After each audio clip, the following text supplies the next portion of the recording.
Let's get this party started. Ladies and gentlemen, please welcome from the Netherlands, William the Conqueror Bonac.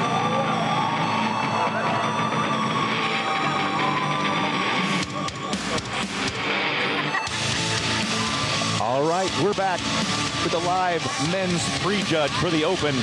Glenda Murray, 8-time champion, is stepped away, and Hall of Famer Sean Ray back here to call the action. Sean, William Bonac, the Conqueror. Welcome, Tim. I'm glad to be back here in Las Vegas, and you are absolutely right. William Bonac, a perennial top 5 finalist, the former Arnold Classic champion, not only in Ohio, but also over in Australia. This guy's done nothing but pack on pounds of muscle on that tiny little frame. When I say tiny, that means he's a little shorter than I am.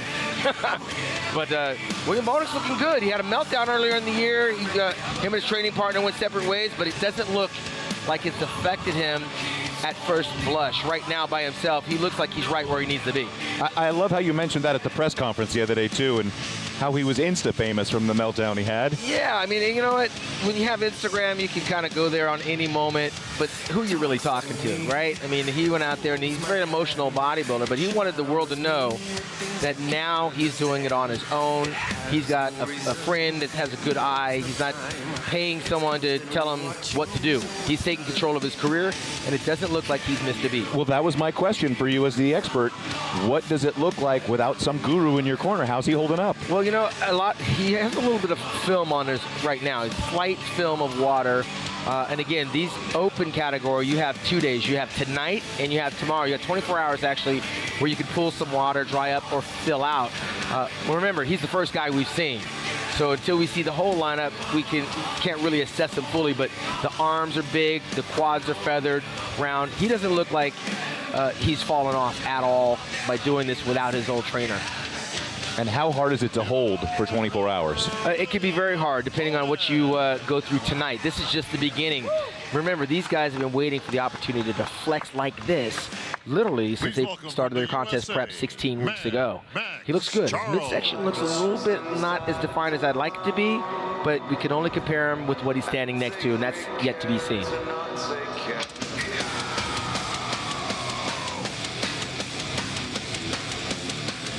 Big Max Charles earlier in the year, Tim, won the Romania competition, I should say, going back a bit last year to close out the year. 2018, he qualified to get here by going all the way over to Romania, took the victory, and he's another one of those bodybuilders. I believe he's Haitian, if I'm not mistaken, that has a little bit of an issue trying to rip the skin up, thick skin. He actually turned pro by winning the USA Championships here in Las Vegas a few years back. But he's big. He's a big boy. He's really grainy right there.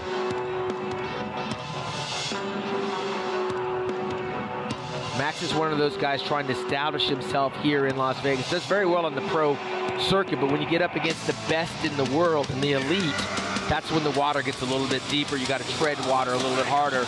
The knock on Max is that his skin is a little bit thicker. It's dark in color.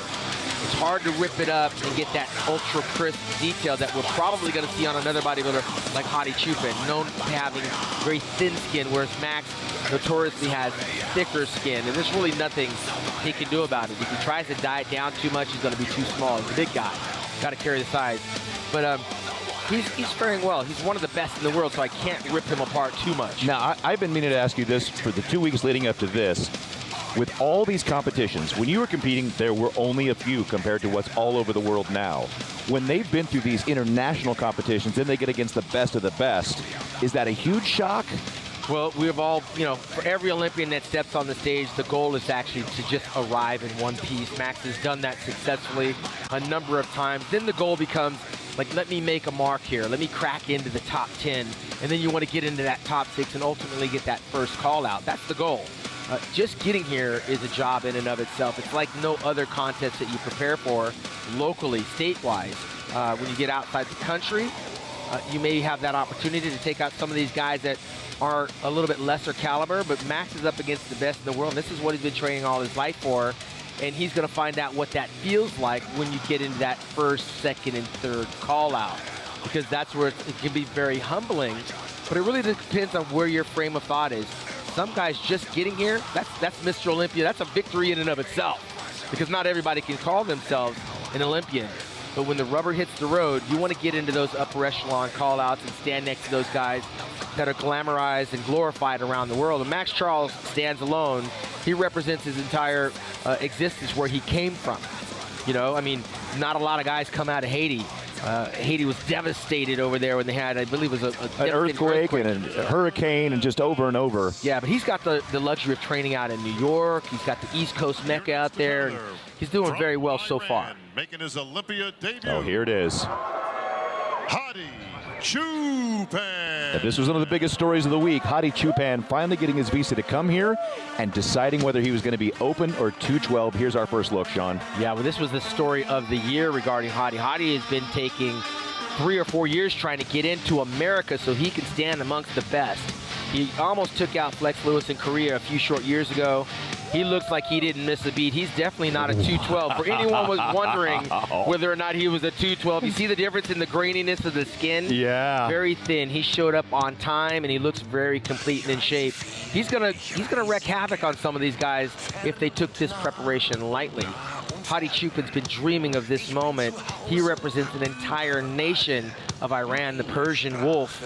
Short in stature, maybe 5'6" on a good day, but as you can see, oh wow, thickly muscled from shoulder to shoulders. He's wide as a tank. Knock on Hadi, he needs a little bit more hamstring girth, but he's a big boy for being short in stature. Now, this is one of these stories of the week as well. This is an international sport, it's an international federation. To see the acceptance and the excitement to have him as part of this Olympia is really heartwarming. This is one of the sports, Tim, crosses color lines, religious, economic status. We embrace all athletes because we know that there's only one way to get here, and that's through hard work, blood, sweat, and tears in the gym, dieting, commitment. It's a universal language. And from the guy that wins to the guy that doesn't win, we all have that mutual respect. He's representing Iran very well so far. And that respect in the gym is really something that we all, as a brotherhood, that we all, and sisterhood. It's one of those things where you don't have to speak a language. We all know how to lift weights. We can train with people from China, people from Iran, and you don't have to speak. The universal language is, what do you got? Yeah. You know, how hard can you train? Speaking of international, this is the Czech Republic. Lucas Ozadil, a former Arnold Classic Brazilian champion. Got some unique posing. We'll see that a little bit later on, I'm sure, when he gets into the actual posing round tomorrow night. This is the prejudge. So you just kind of hit mandatory poses. There's not really much of a routine going on. Looks a little flat here. Light in the bicep area, a little thin on the muscle, like, wow factor. But he's a guy that gets in pretty good shape usually. So night to night with the judging, if you come in a little flat tonight, do you have an opportunity to really move back up into that top 5 and top 10 if you don't peak both nights? Yeah, you can. They used to call Phil Heath Mr. Saturday Night because he used to come in a little bit off on Friday and then he closed the door on Saturday. I watched Kai Green come back from the brink of defeat in Ohio against Cedric McMillan, who was leading out the prejudging, to take it over at the finals. Yeah, these guys got a lot to play with. That's why the judges, it's a first blush type of judging that happens tonight, and then you close the door tomorrow. So if you don't hit it tonight, you have a second shot. You can see Lucas, a little bit of, I don't want to call it flabby, but some loose skin on the lower back. He's got those unique glutes. There's nobody else in our industry that does that. So that sets him apart and makes him very unique. And you can see his legs are fully developed from the sides. But as a whole, he's put together a little funky. It's not the most pretty physique. And when you see his posing routine, you'll see he hits some very stylistically poses that none of the other guys do. And you can't take your eye off of how he works the stage and highlights what he's got. Yeah, and here we're talking about the Czech Republic. Again, the universal language here is it's physique art, right? So you don't have to be the biggest and you don't have to be the best, but we can appreciate the uniqueness of each athlete and what they bring. A little bit flat in the chest. You can use a little bit more upper pec. You can see from the rear, the back is not real thick and bubbly like some of the other guys with a little more muscle maturity. But he's not that far away from being a 212 bodybuilder. A little slight in the muscle size. And how tall do you know? Lucas looks like he's about 5'8", 5'7". Michael Lockett. All these guys are a little short when you get next to him, Tim. That's a little right at the top range of that 212. Yeah, is those 5'7", 5'8", is about as tall as you're going to see him. Yeah, and Michael Lockett fits into that. He's quietly and slowly knocked off a couple of bodybuilders. He's won over in Vancouver. He's won over in Chicago. Michael Lockett's taken out a few guys. Doesn't have the best structure. You can see he's a little bit slight in the quadricep sweep, in the quadricep mass. He's got some arms on him. He's got some traps on him. Big shoulders. Yeah, the shoulder, and that's the thing. He has certain things that you see, but it doesn't all flow like the prettiness of the physique. You get very critical here because this is about the best of the best. It's not what you don't have, it's what you have that's going to take you to victory. And Michael has some very good arms, some very good shoulders, very good traps. You'll see when he turns to the rear, the back is a little bit slight, and that's where these competitions are won and lost. Phil Heath, Dorian Yates, Ronnie Coleman, Lee Haney, need I go on? I mean, the Olympia is about having a back, and if you turn around and you don't have it, you are playing catch up. Well, you were humble to say that there, but as a 12-time top 5 finisher, you were there. You had the big back with the striations. I was lucky. I had conditioning that carried me against some of the bigger guys. But you can see Michael lacks a little bit of the depth and the curvaceous terrain that some of the other guys with a little more maturity has. A little high in the lat department. Good tight waist. The quads, we like to see a little bit more flare on the quads. But he actually earned the right to be here by way of victory in Chicago. I believe that's the Wings of Strength Chicago Pro. Yes, absolutely. Tim Gardner puts that show on every year. From Egypt, Mohammed Shaban. Talking about diversity again. We've had Iran, we had Czech Republic, and now we're headed over to Egypt. The Mr. Olympia is an international competition. Don't know much about this guy. New Jack, rookie, first time out. We've got to make sure he gets the tan right on his face to match his body, first of all, Mohammed. But he's representing an entire country of Egypt. So regardless of how he fares here, he's representing Egypt. The last known Egyptian was the magical Egyptian, Mohammed Makawi. And Mohammed Makawi beat none other than Lee Haney when Lee Haney first made his Olympia debut in 1983, and Mohammed was barely 5'4". Wow. 180 pounds on a good day. So you know that Egypt's tuning in, and they're really supporting this guy right here. At least it's a start. He got here by way of victory, and now it's a matter of just kind of finding out where he fits in amongst the world's best. But as you can see, he's got a ways to go before he actually arrives here to do some damage. Got the right structure. Conditioning just isn't up to par right now. And I was talking about this with Linda. You get your pro card, you compete, you realize where you rank, and you go back to the drawing board, and then you come to the Olympia. And then you go back to the drawing board again. It's like graduating high school, going to college, getting your degree. Now you got to go out in the real world and find a job, and you got to get that pedigree before you get that raise. He'll learn from this competition, one, by just living the experience, two, by reviewing what we're watching now when he gets home. Now, thank God you can go back and you can look at YouTube, you can look at Instagram. You can see this literally instantaneously and go, oh man, I never really saw my back. Okay, I need to work on my lower lats a little bit more. You know, I need to try to work on my glutes a little bit more. Some of us don't see ourselves from the rear till we see it on like TV. Or we need to start another week or two out and go 18 or 20 or 22 weeks, because he's got vascularity that's right on the edge, front and back. There it is right there. Maybe a little extra water. Yeah, there's a few things going on with his physique that he's going to have to iron out before he is in the conversation. But so close. It was great to have him here. From the USA, competing in his 20th Olympia. Oh. Former Olympia champion, the Blade, Dexter Jackson. By way of Jacksonville, Florida, now living in California. Dexter's first Olympia debut took place in 1999, Tim. And naturally, like a lot of bodybuilders, he wasn't in the top 6. But all he's done over the past 20 years is just win 29 pro contests, 9 Arnold Classic championships. He has the name Legend already attached. He's already won some Lifetime Achievement Awards. I actually gave him mine back in 2014. He's living the dream right now, like getting awards and accolades while he's still doing it. Won a competition this past August to get number 29. Won this competition back in 2008. He's been 11 years for this moment in time to try to come back and get it. And now we'll get to the physique, okay? What I'm looking at, he's a little flat. The pecs aren't popping as well as they should, and the stomach is not as ripped as it normally is. Dexter is called the Blade for a reason. And the stomach is the area that really got him here, right? got the structure. The calves were never really there, but he won a Mr. Olympia without him, and he's won 29 shows without. He's beaten everyone in this competition without him, so he doesn't get criticized for that because his genetic structure carries him through. He's got some of the widest shoulders and lats. He's got a very long insertion coming from the top to the bottom, but they're a little bit high.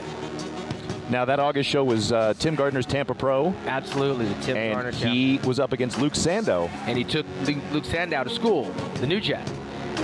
Dexter alone looks very well. This contest is going to be won based on the comparisons. The skin is just a little bit thick. We're missing that crispness, the separation. Normally those quads are a little more feathered, and the pecs are a little more fuller.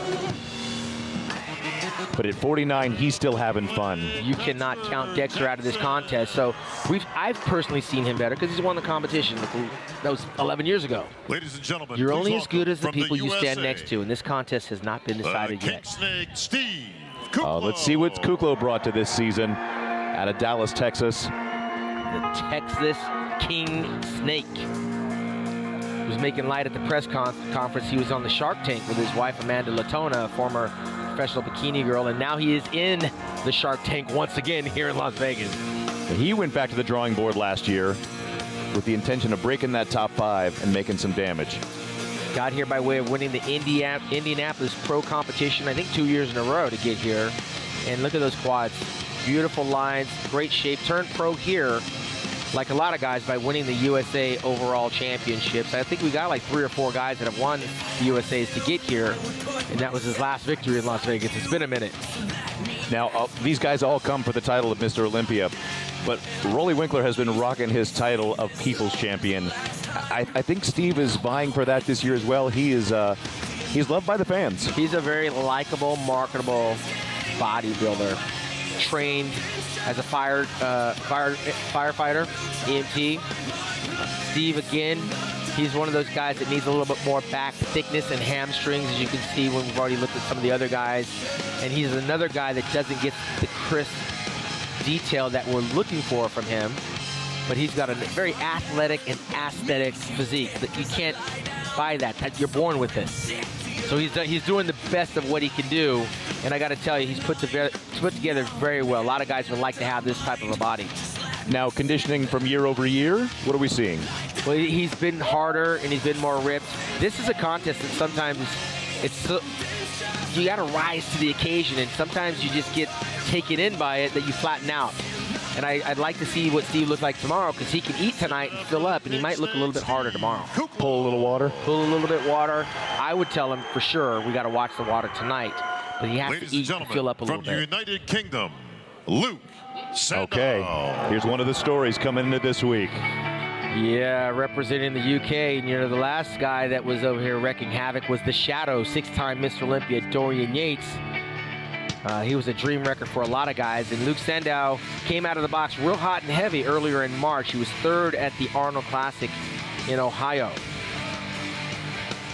Again, when he was 2nd to Dexter Jackson last month in Florida. So he's putting on some freaking flyer miles, flying back and forth, trying to compete. Racking up those points. Yeah, he also went to Australia, and you can see, I think it might have taken a little toll. It might have caught up with him a little bit, especially in the midsection. He looks a little bit soft. And from the back, you can see he's just not where he needs to be in the back department. Again, we're talking about the water under the skin, which is, in these competitions, again, are won from the back. So when they all get compared together, we'll see where he fits in this lineup. Now, talk to the fans about traveling around to these international locations, or even across the country, and how your body just naturally can hold that layer of water traveling. Yeah, well, a lot of bodybuilders try to get in early so they can get rid of that water by training in the environment. Las Vegas is hot. We're in the desert. Brandon Curry and Rolly Winkler train in the heat of Kuwait, so they have usually a little bit thinner skin, but you can see Luke is just a little bit off. There's a little bit of water that's just blurring what we need to actually see here at this Mr. Olympia. I love the vacuum. He's able to pull it all in, but again, he's going to have to stay tight throughout. He cannot relax his midsection, and he's going to have to play catch-up from the back. From the USA, making his Olympia debut, please welcome Patrick Moore. All right, what do you know about Patrick Moore? Patrick's one of those new jacks, and the thing is, when you're coming in new, it's hard to know. I believe he works with Lee Labrada, if I'm not mistaken, but he's got a very pretty physique. Look at that vacuum, the big arms, the quads. He's got a bright future. I believe he won the California State Championships, Pro Championships, to get here, and he has one of the prettier athletic-looking physiques. Look at the quads, look at the hamstring. That's what you want to see. Oh, wow. Yeah, this is a nice debut. Tiny waist. Right, the strided glutes and the back. He's in condition. Tiny waist. The back opens up. He's missing the thickness, but he's got that width on the back that looks really nice and pleasing to the eye. Lee was always known for his conditioning, as is an amazing story to me, Hunter Labrada. Yeah, father and son, IFBB pros. It may be just a matter of years before Hunter Labrada is in this Mr. Olympia Championships. Lee is one of the icons. Hall of Fame. I fashioned myself behind him my entire career. This guy is a taller bodybuilder, and he's along the lines of a Cedric McMillan, and he may wind up crushing a few dreams here tonight in his very first Mr. Olympia, which would be a nice feather to have in your hat to come back again next year and do the battle. He's got a kind of a Mike Christian vibe to me with the sweep and the lines. He's got the abs. Look at this. He's making a very nice showing, a little flat in the pecs. He's got big pecs, as you can see. Oh, there we go. He just doesn't have the thickness and fullness in the pecs. He's showing off the fact that he can do a vacuum, which very few bodybuilders these days can do. He's going to be in this conversation in the top 10, I believe. That would be neat to see. Ladies and gentlemen, please welcome from the USA, Cedric McMillan. The one representing South Carolina, Cedric McMillan. I mentioned the other day, he's won over in Germany. He's won over at the Palm Springs. Lou Ferrigno had a competition. He won the Lou Ferrigno Championships. He's won over in San Marino, Italy. He's been all over the world just winning in the Arnold Classic Championships as well, while serving his country in the Marines, I believe. Army.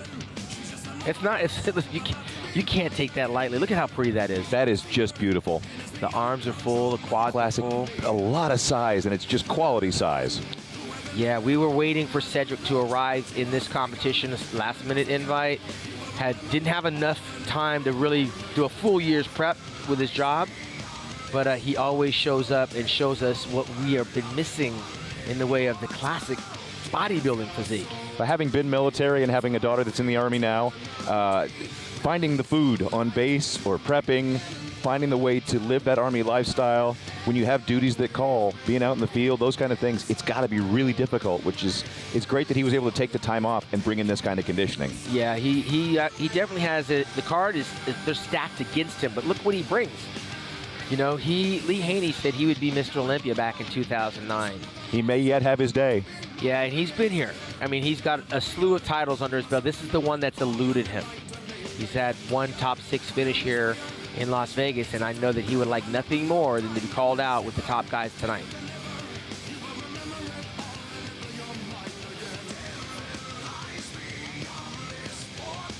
He's one of those guys that takes pride in his posing routines. I'm curious to see what he'll bring tomorrow. I'm quite sure, 100% certainty, that he will dry out. You see the sweat starting to break out? That's water under the skin. When that stuff starts to come out in the next 24 hours, he may be deadly tomorrow night. I watched from the webcast last year. From the USA, John De La Rosa. I watched from the webcast last year about how you pointed out the various competitors that were drying out literally as they posed. Yeah, you see it in real time. And that's what prejudging does. You start to break that sweat, and you pull that water out, and then you watch your water on Friday night, and then Saturday you wake up and you're like dry because you're still going to the bathroom. You're taking in a little bit of fluid, but less than what you were the day before, and you're still posing and flexing. John De La Rosa, he's also been a victim of carrying a little bit too much water on game day. But somehow or another, he finds a way to qualify to get back here to the Mr. Olympia, and it's always one of those things. It takes another 24 hours before he dries out, right? 5'6", he's over 230, probably 200, closer to 240 pounds. I didn't ask him what he was weighing this weekend, but I got to imagine he's probably over 240. And again, the knock on John is the back, the thickness, the detail. He has really big glutes, right? If you didn't really notice big that. glutes. And the striated glutes while we're at it. Big glutes. He's out of New York. trains very hard, went down to Florida. I believe he transplanted to Florida to train down there and put a little bit more focus on his career, take it a little more serious, and look, he's here. That ham separation's very nice as well. And what do you think of the sweep on those quads? He's got phenomenal quads. Look at them, they're already separated. He won the Toronto Pro Championships, I believe, back in June to qualify for this Mr. Olympia. But John's one of those bodybuilders, again, two different physiques. Like, you see those quads, and then the chest is still trying to play catch up. We need for this stuff to arrive on stage at the same time on this night for him to really make an impact. Ladies and gentlemen, from the USA, please welcome Juan Diesel Morel.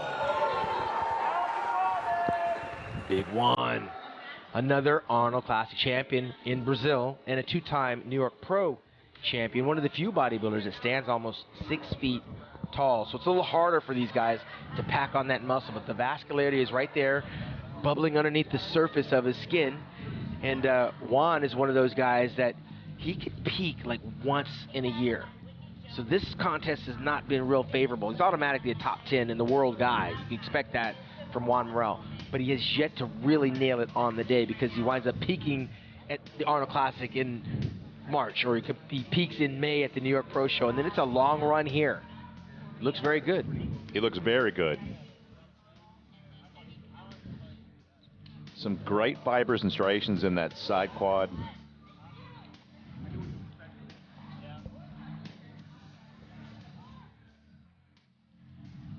Remember, I kept talking about the back, and that's where it's won and lost at. This is an area that Juan struggles in terms of overall completeness, and then also the width, and especially the lower back area. He's a trainer out of New York. He's dry in the lower back. You just don't see the fibers, right? You want to see that separation. Hamstrings are a little bit slight, but again, we've seen some guys where he might stand up next to them. What the judges are doing is looking individually at all these guys. Then when they start making the comparisons, these weaknesses, these flaws, they almost all get canceled out because everybody's bringing something different to the table. Now that low back development, you know, showing it with the leanness is one thing, but that low back musculature development comes down to a couple prime moves that some guys just don't do. Yeah, and you know, some of these guys don't do the deadlifts. They don't do the hyperextensions. Not everybody can get the lower back, but if you work at it, I could never do a vacuum for many, many years. But I was able to after practicing. I didn't have a lower back when I first started, but I got the Christmas tree 5 or 6 years into my pro career. It's possible. And speaking of progress, Brandon Curry is the guy that everybody was waiting for to arrive tonight. He won the Arnold Classic Championships in Ohio, Arnold Classic Championships in Brazil, New Zealand Championships, and he's also won the Arnold Classic Championships in Australia. Look at those arms. 3rd or 4th last year, where was he? Brandon was 5th place for the first time. That's when he made his move. And people have started to sit up and take notice because he slowly has been making the right kinds of gains in all of the right places. The shoulders, the arms, the traps. You can see his waist is tiny and the back is wide. Another guy with the darker skin, a little bit thicker. He's never been known to have huge bellowing hamstrings, and the calves are a little bit slight, but the playing field's level when you start talking about Dexter and Juan Morel. So those weaknesses are almost canceled out because the other guys aren't, it's not their strength. There's some great width right there. Yeah, the wideness of his back makes his waist disappear. It's the stomach that we got to watch, Brandon. And a lot of the bodybuilders have to watch the stomach in transition. Breathe in the chest, not in the lower abs. Nice pose. That's one of his signature That's a really shots. great pose. So yeah, last year we had Brandon, William, Bonac, Rowley, Phil, and Sean. Yes, we did. And of course on the outside was Dexter looking in 7th place. Which is going to make these call-outs so crucial coming up. It's going to be interesting because as I'm looking at all of them, again, I'm being hypercritical of him. Everybody's holding a little bit of water. You know what I mean? It's like I'm waiting for that graininess to come out. So I'm excited about tomorrow because they'll all be a lot harder. So far, nobody's jumped out to a lead to me. Individually, I can't tell you who's Mr. Olympia on what we've seen so far. This is going to be a contest, won and lost in the comparisons. And when we talk about big, Akim Williams, they don't get any bigger than Akim. Look at the quads. But what you're not blown away by is the midsection, okay? Yeah. That's never been one of his strengths. He's got some of the biggest legs, biggest arms, biggest shoulders. He's one of the bigger guys on the stage. But that skin is really, really thick. and that midsection needs a lot of work in terms of detail. Obscure reference, Vic Richards. Yeah, he's got a very Victor Richards-like look, and in the gym, he's Mr. Olympia, this guy. You put all the guys in their gym clothes, you got to go with Akam. Yeah. I mean, he's like a silverback gorilla, one of the biggest guys in the gym, and he's strong. Look at those legs. Just beautiful. I mean, he could throw around some weight, but he's got to find a way to rip that skin up, and I just don't have an answer for him. He's been doing it long enough. He's a veteran, but that thick type of skin is very hard to really rip. That's a great shot for him. Yeah. That is a Victor Richards-like double bicep from the back. There's a lot of mass. What do you figure, about 260, 270 at that frame? Yeah, I mean, it's illusion again. We're sitting here looking at him, but he may be 280, you know what I mean? Yeah. He's a big boy, and I know he walks around over 300 pounds, trains out of New York. One of the more likable guys. Don't let the muscle size fool you. He is a teddy bear. He's definitely worked on the legs. There's the cross striations are there. You see the pecs separate. It's the midsection that we come back to, and that's where he struggles. Symmetrically, though, with that much mass, that was nice. That was a pretty package. Very few guys walking around looking like a King And Williams. your final competitor from Curacao. Oh. Let's see what this jumps out. People's champ, Ruli Winkler. Yeah, Ruli by way of the Netherlands and the Curacao and in Kuwait. This guy's living all over the place, man. He's putting in work. Came off of a knee injury at the Arnold Classic, third last year, People's Champion. He's holding his stomach in very well, as you can see. Came off a knee injury and tumbled down a few placements at the Arnold Classic in Ohio. His silhouette last year, coming out of the hole that was the big O, was just iconic. Was sick. Yeah, big guns. Nobody's got bigger arms than Ruli Winkler. I'm not blown away by the detail, Tim. Maybe I'm hypercritical. I don't know. I'm using that word a lot, but nobody's blown away in condition, and I've seen Ruli harder than this. The good thing is that nobody's really ripped, so the playing field is kind of more level. You know, as much as he wants that Sandow Trophy and that check and the title, he's just happy to be here. He's just a genuinely happy guy. I got to tell you, he's probably one of the guys that could care less if he got, I can't say that he doesn't care. He wants to win the show like all of us, but you couldn't tell the difference if he got dead last. Yeah. You know, coming to the Olympia for this guy is the dream come true. And he looks very good in his signature poses. That's a very nice back double bicep, but you can see the lower back is very shallow and very weak. He knows that. I'm not sure how to remedy that because, look, he makes up for it with the size of his arms. The rear delts, the traps, everything is just beautifully detailed. He's got body parts that overcompensate the lower back, but it's still a glaring weakness for a guy that big. And I say that by comparison to a guy like Dorian Yates, right? Yeah.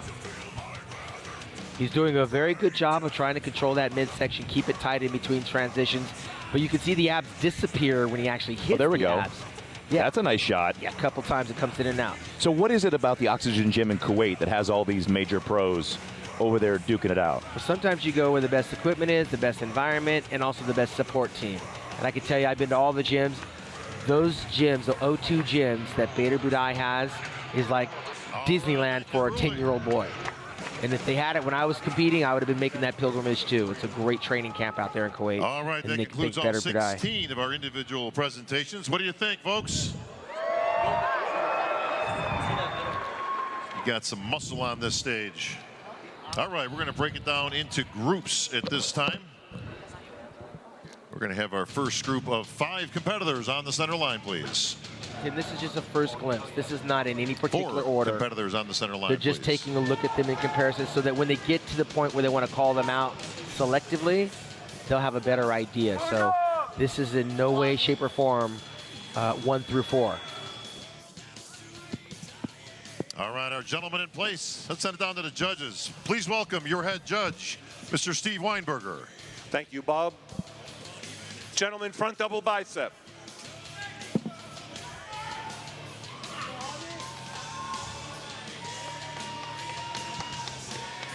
Quarter turn to the right. You've talked about this quite a bit. Now it's time to see what they look like standing next to each other. Yeah, and again, these are not competitive call-outs. This is for the judges to cement in their head when they get to call them out. Quarter turn right. The ones they want to see compared, they'll have a better idea of when and why they want to call them out.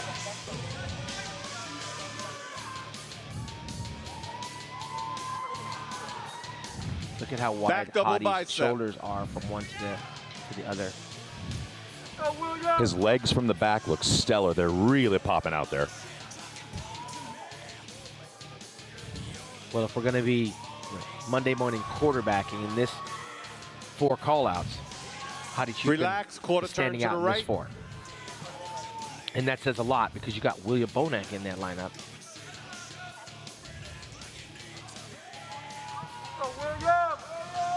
And I said face earlier front. that Hadi's measure is going to be William Bonac. That's going to be the guy he has to get by in order to get recognized. Thank you. When I came up, I had Leela Brada. That All was right, my thank you, guy. gentlemen. Wow. Hadi's guy right this is way. William Bonac. And let's have our second group of 4 competitors on the center line, please.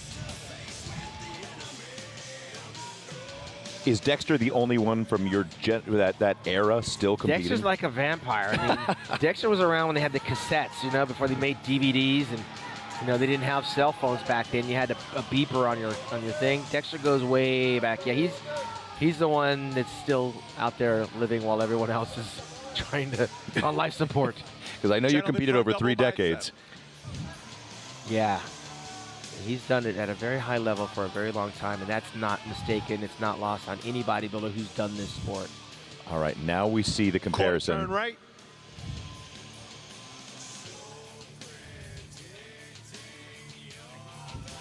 You can see Michael Lockett. He's got certain body parts Quarter that turn stand right. out, but there's some of them that look like they just need a lot of work. Not a little, but a lot of work. And from the back, this is where Dexter Jackson normally Back it's double lights out. bicep. Oh, Michael Lockett looks good.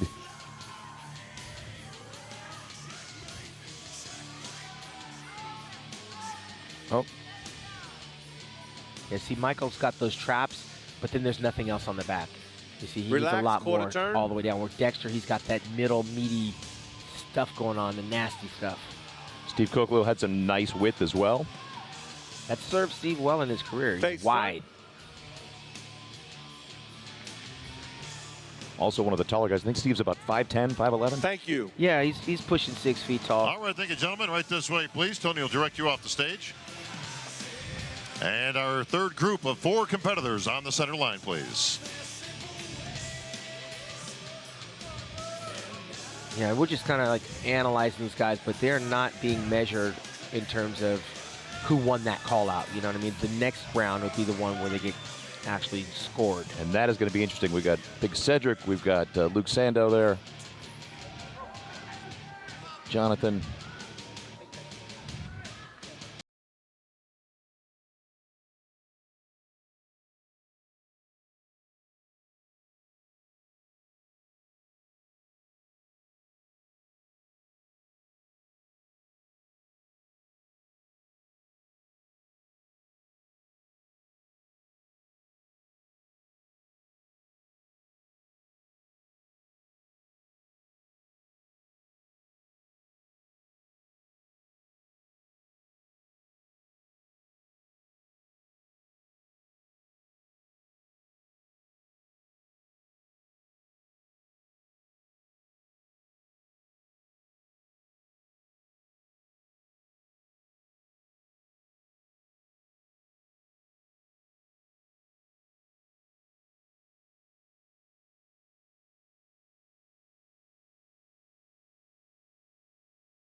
With some varied physiques that, compared to each other, look really good. Quarter turn right.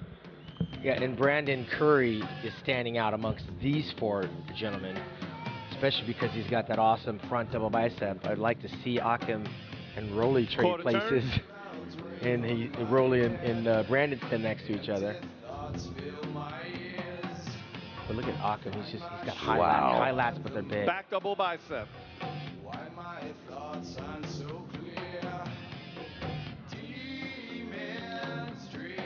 Occam is pretty conditioned for a big fella. No, he is where he needs to be, but he's in this competition. I think he's going to have to throw a little bit more. You know what I mean? He's going to have to ring it out just a little bit more, and you don't know that until you're here. A lot of these guys are at their absolute best. Sometimes their best on this stage is not enough when you're dealing with veterans. And I have a distinct feeling that as they pose more, Brandon's starting to get a little shine on him, if you can see him. Yeah. He's not adding oil. The water is starting to come out. Rolly is going to, the waterworks are going to start on Rolly too. Juan Morel. They're going to make them work. Yeah. And when they start working, folks, that water's going to start coming out. Groups, the judges certainly got For the work cut some, out for you them. get harder. Once again here at the for Olympia some, stage. You look like a mess. This is your chance to help the judges in making that all-important first call-out, folks. Yell out the name of who you want in the first call-out. Yeah, you remember from your days when they start working you and they turn you around and turn you around and turn you around. It's exhausting. In numerical order. Here it is. William, Hattie, Dexter, Steve, Brandon, and Rolly. That is a great first call out. It was a predictable first call out. We thought Cedric might be in there, but I almost, with 100% certainty, know that Hadi Chupin being in there might have bumped him out. But the surprise in that call out, if I'm not mistaken, I heard Steve Kuklow's name. He did. That's the surprise of this first call out. Hadi And and Steve Dexter Kuklow switch. told me last night, I said, what's the victory for you, Steve? I want to be in the Dexter and first Rolly call out. So switch. one dream has already come true. Well, now interestingly enough, one of your video hits in the last week said he's a sleeper. Yeah, like Ronnie Coleman was back in 1998. Steve Kuklow is the sleeper, and now he's in the first call out. We'll see how he fares. Gentlemen, spread out Hadi and hit a Chupin, front though, double bicep. kept Cedric from this first call out. That's what I believe. Because Cedric might have been in this first call out if Hadi Chupin doesn't get a visa to the United And States. Hadi looks good. Yeah.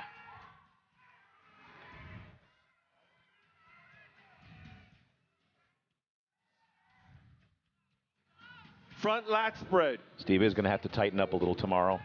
Yeah, you see what I'm talking about when you Yeah. make this type of comparison. You can see the small details of what someone has and doesn't have. And this is Brandon's shot. That was glorious. His front lat spread just opens up like a 747. And he's making William Bonek look small. Side chest. Rolly is flat. He's flat. He looks like he's soft right now. He's missing the wow factor he had a year ago. I'm not drawn to him like we were a year ago. He's playing catch up. One of my favorite phrases to hear coming up was barn door lats. Yes, the barn door. Barn door lats. I got to tell you, I don't know what else Brandon can do. He's brought what he needs to bring. Let's see how these guys all look, because in the absence of someone like Phil Heath, there's no three-dimensional roundness and grainy hamstrings and crevasses in the back. So let's see who's going to wind up breaking out of the pack. And Steve looks really good from the Steve back looks right good. there. But as you said, this is the best of who shows up on that day with their best. Yeah, so it's hard to compare against guys that aren't here. And I got to tell you, Relax. little William Bonek's holding his own in the back double bicep. Back lat spread.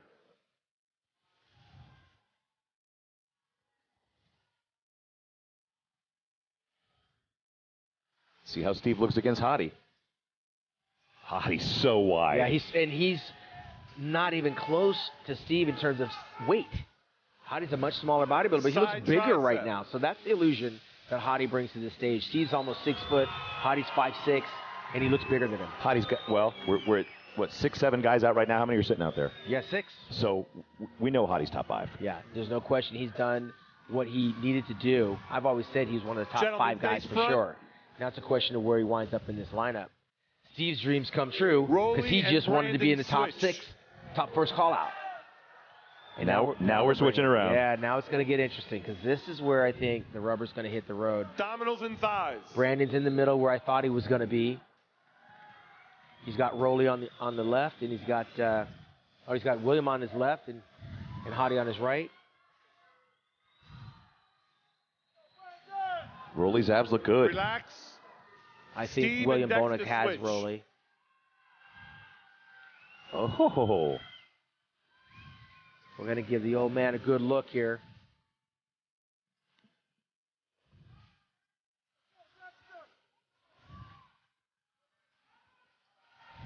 It's interesting because you can't judge them when they're just standing there. The days of judging physiques in their silhouette and relax is Front gone. double bicep. These guys have to be in the pose in order to critique them properly. All right, William looks good just coming into it. I like Hadi's quads are just sickly veiny and separated. Really feathered. Yeah, kind of a little bit high lats there. And then Dexter's missing that separation. You see the comparison there? Relax. Dexter doesn't have that separation in his quads. Hadi and Williams switch. Uh-oh. That's a good comparison. I'm glad they're giving these guys the opportunity to stand next to each other because for so many years, Gentlemen, sometimes side you chest. couldn't get that comparison. And now they're getting the work that they deserve and the opportunities. Remember, Hadi's probably dreamt about this his whole life, to be compared with Rolly on one side and Brandon on the other. The visa would allow him to come here. And of course, William Bonac, man, he's earned the right to be in this call-out. Back double bicep. Brandon looks good. I think Dexter looks a little heavy around the midsection, especially from the back. It looks like his waist has gotten a little bit blocky down low, Gentlemen, relax. and the Spread skin is out getting just bit. a little bit loose. Everyone take a step. Steve, take a step. Rolly, take a step. In Rolly's relaxed position here, you can Back see he's double soft. bicep. The hamstrings are soft. The glutes are soft. He's just a little bit too soft by comparison to a year ago. Let's see if they move Steve somewhere back on the other side of Rolly or... Let me tell you something. I'm not going to be surprised if Hadi Chupa Relax. isn't one of the last men standing on that stage. William and Hani switch back. Here we go. It's going to be interesting to see who that top three is and see what changes they make between now and tomorrow night. Back Absolutely. lat spread. If I'm going out on a limb right now, my top three, in looking at what I've seen, I'm looking at Hadi, I'm looking at William Bonac, and I'm looking at Brandon Curry. That's my top three. I don't know in what order until tomorrow, but right now, those guys are my top three. I think Rolly's holding a little too water. I think Steve's a little too soft from the rear. And I think Dexter is just, he's not put together the way he should be in order to be in the mix tonight. But that doesn't mean that Dexter couldn't be fourth place. Yeah. He's in the top six as far as this call-out's concerned, Relax. Abdominals and thighs. which is some kind of record considering this is his 20th Mr. Olympia. Not what he came for, but it is pretty impressive. He's a month away from 50. Yeah, and he would like nothing else than to stand in between Hadi and Brandon. I'd like to see that just for posterity's sake. Did you see the obliques on that hit with Hadi? Your favorite, most muscular. It's coming down to the condition, man. This is Rolly Winkler's shot. He owns the most muscular shot, but I think without the detail, the wow factor's gone. Look at the legs. The legs aren't a part of that famous most muscular. Relax. I try to think back to other great bodybuilders of the era of the age that were still holding in their 40s.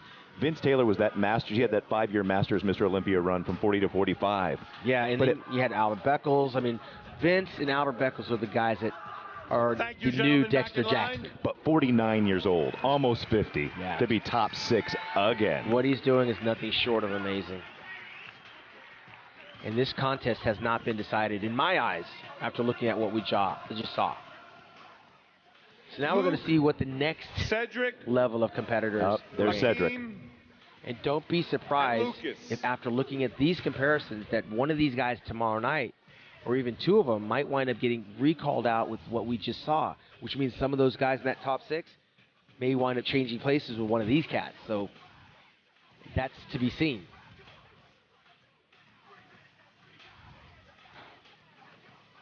So what I'm looking at with my professionally trained eye, Tim, which is why they pay me the big bucks, is this is a call-out, a lineup that I think that Cedric should win. Front double bicep. He is one of those guys structurally that should win this call-out comparison. Luke Sandow's the only one I think qualified to knock him out of this, but I just don't think he brings the genetic structure to challenge Cedric in this Front lat lineup. spread. And that's the advantage some athletes have. Sometimes you're just blessed with great genetics. It doesn't mean you don't work any less or any harder than the next competitor, but when you put all the pieces together and you have this shape, your eye gets drawn to it. And in this lineup right here, you get drawn to Cedric's silhouette by comparison to the other three gentlemen. Back double bicep. It's always hard for me when there's 4 and they start shifting people around to know who's in the middle. Yeah, because you got 2 on one side and 2 on the left. But knowing these physiques and watching these careers, Cedric's genetic gifts just take him to another level. This is Lucas's best shot. His back double bicep is the one that I think gets him to the Olympia. Back lat spread. And then he kind of fades in certain other poses, right? I can absolutely see that. Now You got these 2 guys, and then nobody's wider than Akam, but his skin is so thick you just can't see the crispness. Side tricep. Now that's a great shot for Cedric. Yeah.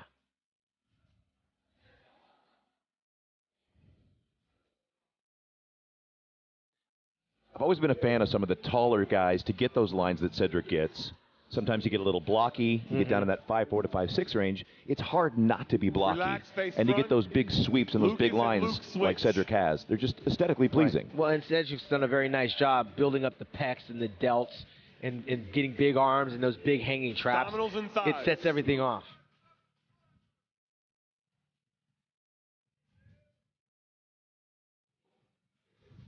Oh, wow. Akam came to play. Yeah, I mean, for Akam, he's done the best with what he has to work with, right? Again, if he could just bring that up into his abdominals and get some more intercostals and separation in the abdominal wall, he would be in the mix. Lucas has some nice feathers on his quadriceps. Relax. Cedric's got some beautiful shoulders and some great separation. And that's why he hits the poses that he does. He knows which poses accentuate those body parts. Thank you.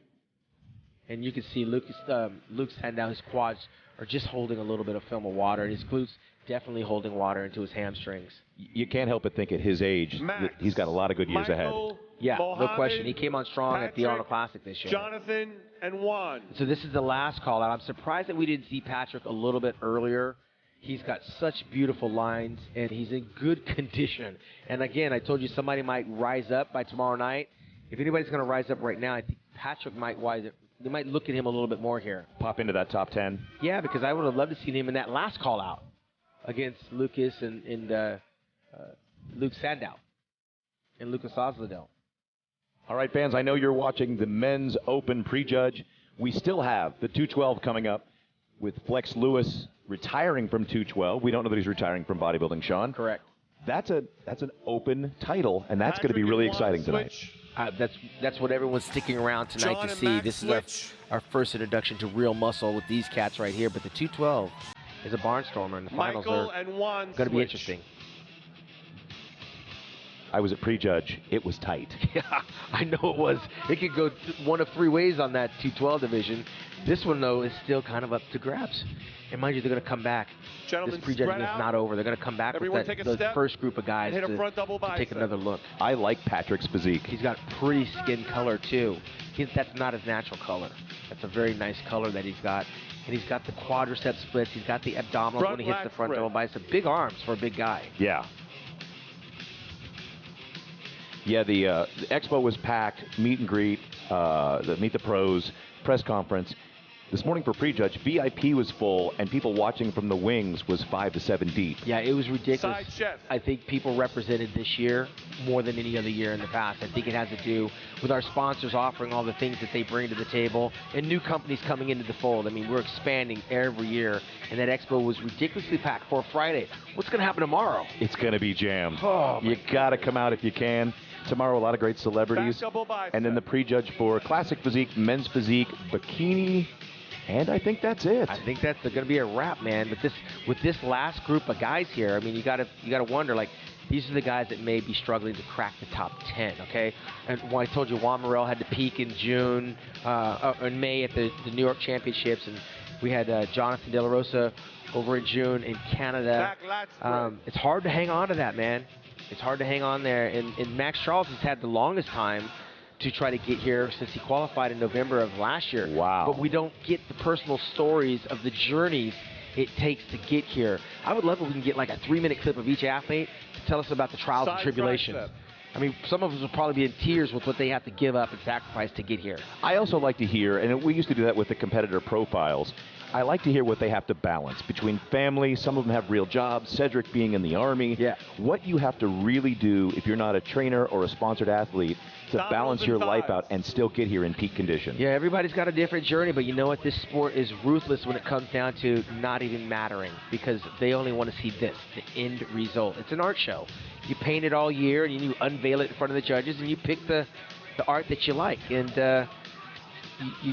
you have to deal with it. Most muscular. Well, and it's one of the things that's kind of hit and miss on everybody's mind in the art of adding tattoos. I just feel like these physiques are such works of art. They don't need any graffiti. Yeah, you want to see the striations. And you never know where it's going to take you. You could be in the military and then get some tattoos, and next thing you know, you're a professional bodybuilder. You don't know. I mean, they don't mark it down. I know Dorian Yates used to have tattoos. Barry DeMay. And Mike Christian. I got mine when I retired. I got a small one. As a young guy, before I knew I had bad genetics, I didn't get a tattoo thinking I'd be on this stage someday. I should have gotten some. This, Tim, is an interesting call-out because we know this is not for the top 3, right? Yeah. And we know that this is not something that's 7 through 10. So is this your shift up or down? I honestly believe this is for the 6th spot. Maybe even 5th and 6th spot. Because you have Kuklo in there, who we said he was in that first call-out. Yeah. We got Dexter, who's got a right to be in that bad boy. He's earned it. And Lucas with his quads are bringing him. I got to say, Dexter looks like he's hardening up as we speak. Yeah. This is interesting. I think this is going to be like 5th and 6th place. All right, Kuklo's hardening up too. Look at the veins coming in on his quads. Dexter's wondering, what in the hell am I doing in this call-out? I'm telling you. The veteran mind of an Olympian is, why am I here? Who are these guys? It's not normal. Dexter's usually in that upper echelon. I don't think he's ever been compared to any of these guys right here. Well, and the glory of any night, any given Sunday, is that you can't bring your Sandow from 08 and say, hey, I'm going to be over there with the other guys. You've got to earn it every time. It's been 11 long years, and I think reality may be setting in. We know that Father Time is undefeated, right? We watched Muhammad Ali. We watched Michael Jordan. I mean, it comes, and it comes swift. But even still, I think this is for 5th and 6th, which would be having Dexter fighting to stay in that top 6. And if he can stay in that top 6, he's still relevant. Yeah. He's still relevant. It would be an improvement from a year ago. So let's not discount the fact that while he might not be in the conversation for the top 4, I think he is fighting to stay in that top 6. Now, looking at this top 4, there's some mass, there's some conditioning, and there's some maybe tomorrow night. What are you seeing tonight that will keep people in that first call-out? Yeah, these guys are fighting for that comparison tomorrow night, I believe. And I think there's some structural things that you're just not going to be able to fix. Tricep. Well, Lucas got some great quads. He's got some nice poses. His back and his upper pecs, I think that hurt him. While Dexter is struggling in the conditioning department, he's going to have to control that stomach. And he's going to have to show it off like he used to back in the day. That midsection is hurting Dexter right now. That's a shot where he should show off his intercostals and his full abdominal wall. And you can see there's a little bit of protrusion at the lower abs, and there's no separation in the quads. Dexter used to have that, and we're not seeing it right now. And Steve is getting bold enough. You poke the bear. Yeah. Oh, yeah. You don't want to poke the bear. Steve is probably on cloud 9. He's standing next to legendary royalty in Dexter Jackson. That's never happened for him. So Steve he's loving it, right? And Steve loves his most muscular. That's one of the shots I think that brings it home for Steve. Again, he's stronger from the front than he is from the rear. I'm curious to see how Dexter interprets that call out a little bit later on. That was a fun call out. Hani. But this is where the rubber hits the road, Tim. Brandon and Rolly. And there's only 4. So that was a comparison, I believe, for 5th and 6th. And now we're talking our top 4. And Rolly's up there. They've got him up there. Yeah, he's fighting to be up there because I can tell you the other 3 gentlemen, those are my top 3. Hottie's got to be over the moon. I don't want to sound like Nostradamus or anything, but those are my top 3 over here. I'm going to let you pick me some Keno numbers in a few minutes. I have a feeling that Rolly's going to be pulling up the 4th. I'm not going to predict 1st, 2nd, and 3rd tonight. You got to come back tomorrow for that right here at digitalmuscle.com. Action starts Saturday night at 7 p.m. Front lat spread. And all the questions will be answered. Hottie's quads are ridiculous. We're getting some pre-answers right now. Yeah. Look at Brandon. Pretty pose. Side Athletic looking physique. Got those big arms. His chest is full. Traps are hanging off the bottom of his neck. And this is his pose. He opens that side chest up, and Brandon seems to move away from the pack. And with William, I'm looking more at the deltoid and the bicep. And with Hadi, look at those shoulders and look at the arms. Tricep is just popping out the back. This is the contest between those two right there. That's the fight. But I believe that right now, I think Brandon might have the slight edge. I'm not predicting a champion, but I think Brandon might have a slight edge overall. Okay, now from the back, Hadi's legs are very impressive. Yeah, that's his strength, is his legs. He's a little bottom heavy in that department. Brandon's got that tiny little waist that disappears. Man, it's like splitting hairs, right? It really is. Look at Hadi's hamstrings. So one of the things about the job of being a pro league judge that just isn't easy. I've never had any desire. I'd rather be a critic than a judge because critics can be wrong.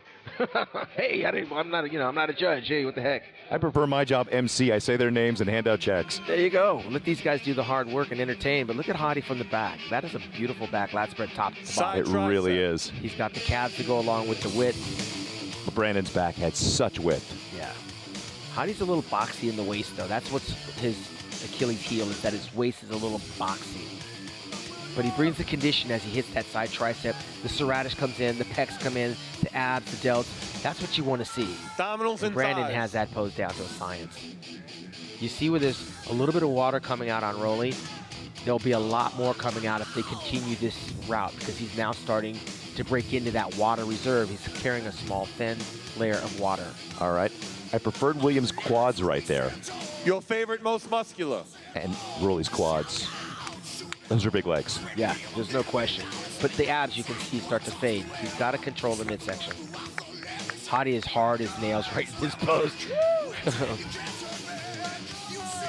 Yeah, Williams fighting back, though. This is a dogfight. Thank you, gentlemen. Back in line. This includes round one. Back to you, Bob. And you know what? All right, thank you. I don't know who the hell's going to win Big this Steve. show, and I Folks, typically like to pick a winner. I think you've done pretty good. Olympians right back here tomorrow night, and we will find out who is the new Mr. Olympia. Yeah, I know. Tomorrow.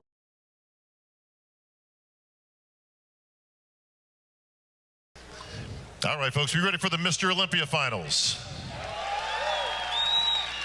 Just last night on this very stage, you saw the preliminaries of 16 of the best bodybuilders in the world. Tonight, the finals.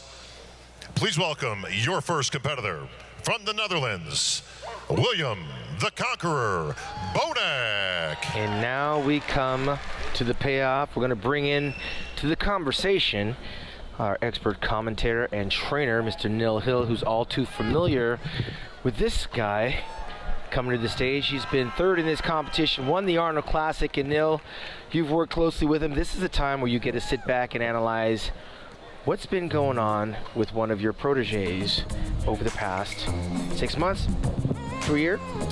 Well, at first, yesterday, I don't think that William brought what I felt the best of William Bonac to this stage. I feel like William's got all the tools, the physique, the muscle bellies, the separation, hardness, refinement to really dominate and potentially win this class. Like a lot of maybe 3 other athletes, I don't feel that he brought his best yesterday, but from what I can see at the moment, I feel there's a bit more hardness, dryness, refinement, and there's a lot more feathering I feel through this front. Yeah, and quads. it's going to get very tricky here because we're seeing them individually. Until we see them all next to each other, then we'll maybe on a percentage basis be able to determine how much they dried out. But he looks a little bit more sharper than yesterday. I imagine all of them are going to be a little bit more sharper. But getting to the meat and potatoes, I think his strengths here are his arms, his legs. His back double bicep is very solid. I think William's one of the 3-dimensional athletes, which you put him in pretty much most angles, he's going to be very dense, he's going to be refined, he's going to be detailed, and when William's 100% on, you'll see his hamstrings firing. If his hamstrings are firing tonight, which I didn't see yesterday was feathering, there was separation and hardness through his glutes, but his hamstrings were not really feathering and really jumping out. But I feel that Williams made improvements since yesterday, today, so it's going to be good to see him battling out where he's going to place. And I've said in the past, Williams is a small, shorter bodybuilder. He needs to open up a little bit more so he appears bigger. Remember in Pumping Iron with Arnold, he said, Franco, you have to open open up, you have to be grander. And William gets complacent in that, and he sometimes poses like a smaller bodybuilder. Now, guys, night over night, we are seeing a pretty big difference in the conditioning of William Bonac. Yeah, there's no question he's a little bit drier. He's still, like Neil said, we've seen him better than this in terms of condition. The question is, did everyone else improve to the same degree or more? I think that's obviously the door's wide open, obviously coming into this year's Mr. Olympia with a number of athletes potentially battling out for that. So obviously with William up in his game from yesterday to today, big respect. And obviously his main competitors, which were going to be battling against him for that number 1, 2, 3 spot. Hopefully there's going to be, you know, improvements with their physique, which is going to mean tonight's final is going to be more exciting for all those audience out there. Right. Well, I've said this in the past, even when you were working with William, he was always on the bubble of kind of spilling over. He's got a very short torso. He's got to keep his midsection tight throughout, especially in the transitions, and I think that's where he's lacking a little bit of detail that I've seen a little bit crisper in the past. Well, this is our first look tonight at William Bonac. Before a little while from now we get to the confirmation round. I've never really been a fan of the guys that walk back and forth and kind of arm in the air, begging for applause. I know Dexter does that. Kevin Levrone used to do it, but I'd like to see a more choreographed routine for the fans. I don't know if Phil Williams actually picked up an injury with his lower half, but his left quad looked to me like it's just a little bit atrophy. Atrophy is the word. It was a little bit down. The trained eye can see that. I'm not sure that the audience at home even noticed, but you're absolutely right. The big Max Charles, again, I told you last night he qualified by way of winning the Romanian Championships at the end of the year in November. And again, you're only as good as the guys you stand next to, and this is where we could find who's a little bit weaker in certain areas, and clearly at the front of his body, the first thing I'm seeing is the midsection is just kind of put together a little bit funky. We normally want to see a six-pack, and that's not there. If he stays there, we can see a little bit, but he loses it in the transitions. Now at 5'11", we know he has to carry a lot of mass to keep up with a guy like William Bonac. Yeah, this is where he's strong. He's usually got those solid arms up there. It's just that he's kind of got a longer torso, and it's just not really peeled and detailed. And the quads, you can see, could be a little bit harder. That's when we talk about a little water under the skin. You can see that in the quads. They just aren't separating the way they should be at this level of competition. There's obviously the intricate detail as far as water methylation, sodium, essential minerals can make such a massive difference with these athletes' physiques within 24 hours, leading in or leading out. And Charles has definitely got a film going on there. Yeah. I feel he was probably a little bit tighter yesterday than what he is here today. Definitely got more of a film taking place today than yesterday. Yeah, from the back, it's much more noticeable in the hamstrings and the lower back. It's just, again, for some guys, it's their time, and right now on this stage at the Olympia, the other guys are going to exploit the lack of conditioning that Max does not display here tonight. Well, Neil, and that opens up the question, as a former bodybuilder and as one of the best trainers to the pros in the world, do you look at these guys? I know everybody reacts different to different methods and different methodologies, but you look at them and think, oh, this is what I would have done yesterday or Thursday. No, because without knowing the bodies, you can't possibly make that, decision. There are athletes that I've seen in the past where I thought I would love to have had the opportunity to work with somebody like this, because maybe they've just got such a great structure and they've never really nailed their condition, etc. But for me to be able to say what he should be doing or what he should do without knowing what he's doing or what he has done, it would be an impossible conversation for me to have. If I had some advice for Max Charles, I'd stay on my diet. I'd go back to Romania and try to defend that title and get another victory under my belt, because we're in the middle of September. I think another month and a half, he might be back where he was a year ago when he actually qualified for this event. Yeah. Making his long-awaited Olympia debut from Iran, ladies and gentlemen, please welcome Hadi Choopan. Well, guys, this is one of the big stories of the week, and I'm looking forward to seeing what he brought night over night. And he's traveled the furthest of any athlete in this contest for his moment in the light that he's been chomping at the bit for quite some time, and the fans have been waiting to see the arrival of Hadi Choopan.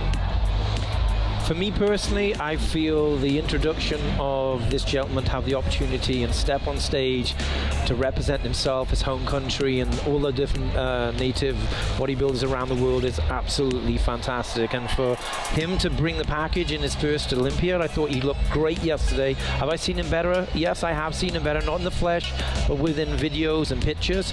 But he certainly lived up to what I feel people's expectations, and I think he should be super proud of what he's done here, himself and his coach, Andy Rambod. I can tell you, I looked at William, which I use him as the benchmark because William was top 3 in this show, and this guy's got a little bit more wow factor. They're very comparative in terms of their height and their structure. I think Hottie's a little wider across the back and the shoulders, which I think William's a little bit more narrow. I think Hottie's got his glutes and his hamstring. Yeah. I think William was a little bit behind in that department, and this guy is just stacked toe-to-toe with muscle, and he's got a great midsection when he hits that. Well, he doesn't speak any English, but he definitely speaks applause, because as they cheer for him, he is getting tighter and hitting those poses a little bit harder. Last night I said he's in the top 3. I think a lot of people agreed with me. I think Hottie Chupin could be fighting for the title. I totally agree, Sean, 100%. There's no doubts about it, and I think he is the perfect comparison with William Bonnet, because even though structurally they're different, it's like a Kai Green and a William Bonnet. Yes. Well, he didn't disappoint after taking that long trip from Iran. The Persian Wolf. Ladies and gentlemen, please welcome from the Czech Republic, Lucas Osladel. Lucas is a former Arnold Classic champion of Brazil. A couple guys have that title. I know Brandon Curry's got it, and Kai Green's one down there. He's got a very unique way of flexing his glutes. You can see him already starting to pop out. That's one of his signature poses is going to come. A little slight in the muscularity department on the back in terms of the thickness, but he does some very unique poses, which I'm always attracted to because he does perform, and that's a lost art in bodybuilding. There's the glute. Well, he moved up from the 212s, so that may be part of the reason that he's a touch slight. But as much as you mentioned it last night, how he hits the natural movement of the muscle in his original posing, I've been looking forward to it since last night to see what he brings to his routine. Well, he'll set himself apart from the other guys because he's a performer. I mean, at his size, he also does the full splits. You don't see that often on the stage. But again, I think his weakness is that he's just a little bit slight. At 215 pounds, you can see he needs to be a little bit fuller and bigger. But look at the flexibility here. Look at this. And the balance. Lucas always tends to be in condition as well. I've seen him better, I've seen him sharper, but he always tends to bring a level of condition which at least represents, you know, him as an athlete and separates himself in certain ways as well as his posing. I don't know if he was a past gymnast, but his mobility and his flexibility is something pretty spectacular. Yeah, you see things happening on his body that you don't think are going to happen because at first blush he's kind of soft and smooth, but then he actually hits it and it pops, and that's what you like. You're drawn to that as the muscles start to change shape.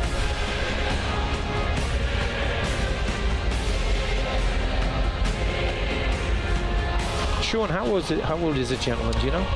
I don't have the age on him, but I've been watching his ascent in this bodybuilding industry slowly creep up, and again, coming from a slighter body weight.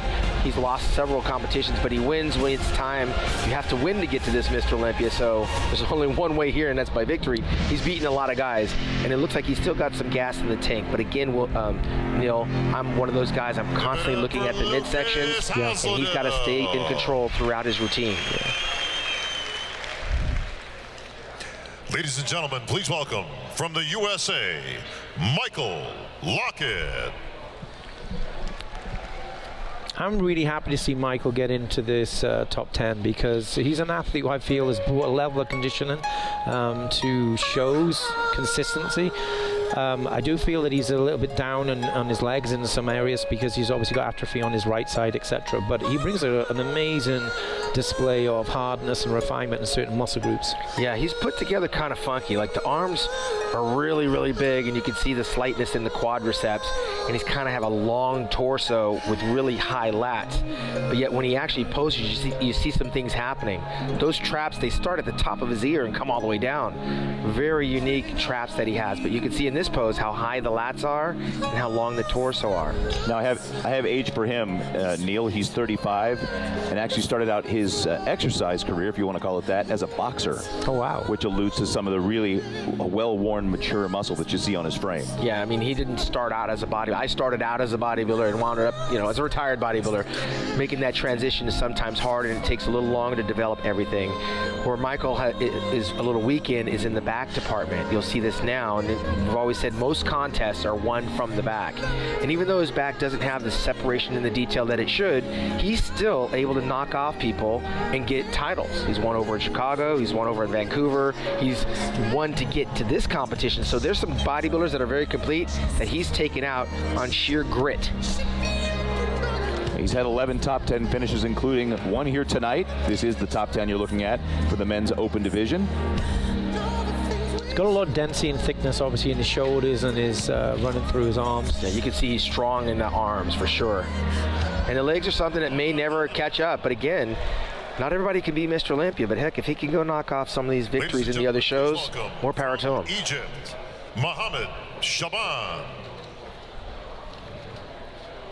We mentioned earlier that the last real well-known Egyptian was Mohammed Makawi, who was barely 5'5", 160, 170 pounds, but he was a two-time Olympia runner-up and defeated the great Lee Haney in the 1983 Mr. Olympia. And one of the best poses of all time. Absolutely, the magical Egyptian. And now we've got Mohammed from Egypt, who's got some arms that are just ready to go. Great biceps. This is the first time I've seen this gentleman on stage, and I think that, yesterday's performance, he obviously deserves being up here, being able to present himself with his free posing, guys. Yeah, and again, he's still didn't dry out the way that he should have for tonight. Didn't make the gains that he should have gotten in the last 24 hours. Still got that film of water and all the way through. Hamstrings, back, and front.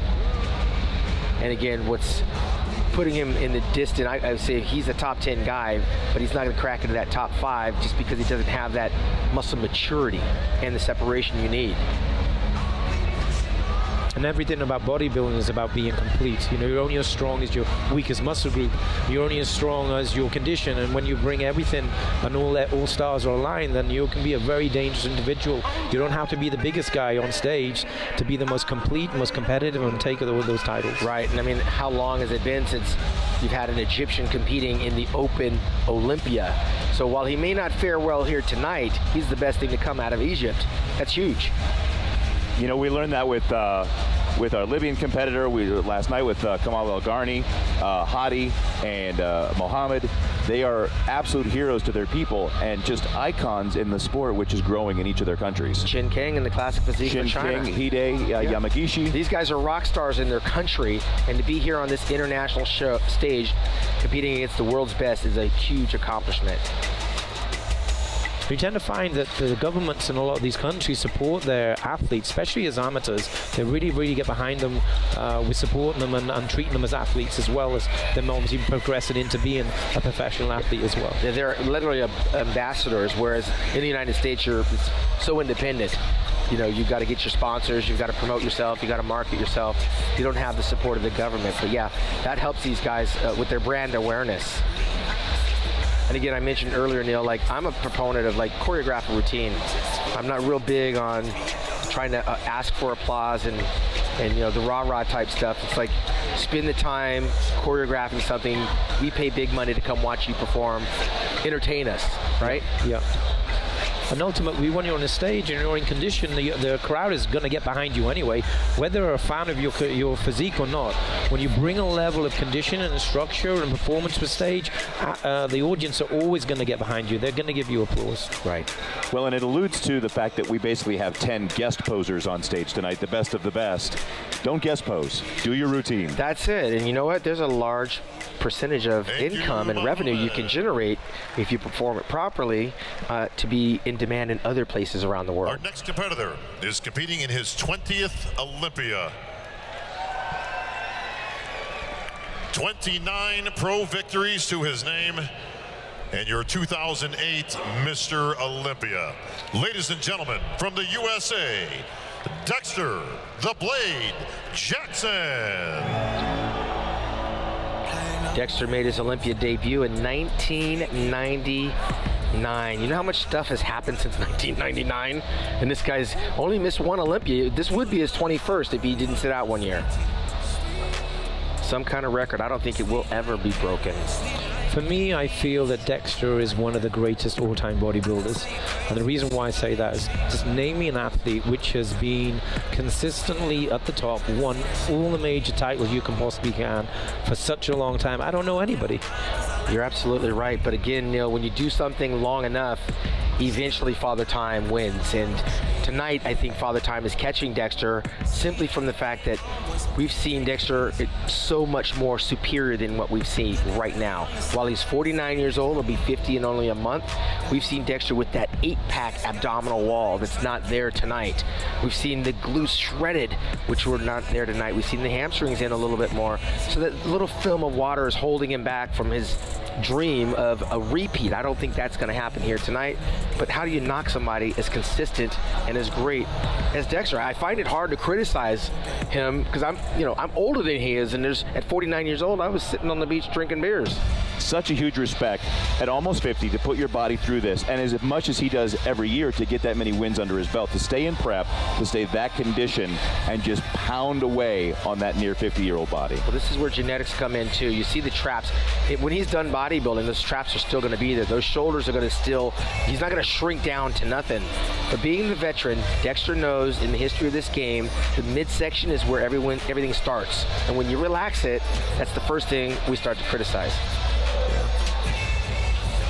I think a year ago, Phil Heath lost the Mr. Olympia because of his lack of control of his midsection. Now, he is beloved in the sport, especially having been a fixture for so long. I can tell you one thing. I don't think Dexter's done because he was 7th a year ago. I believe he's going to be in the top 5 or top 6 here tonight. And if that's the case, that's more gas in the tank to fuel another year. And we could be sitting here looking at a 50-year-old Dexter Jackson 1 year from now, because there's definitely shows out there that he can win. He won last month. He won at Tim Gardner's Tampa Pro, and he went up against Luke Sando, who we'll be seeing shortly.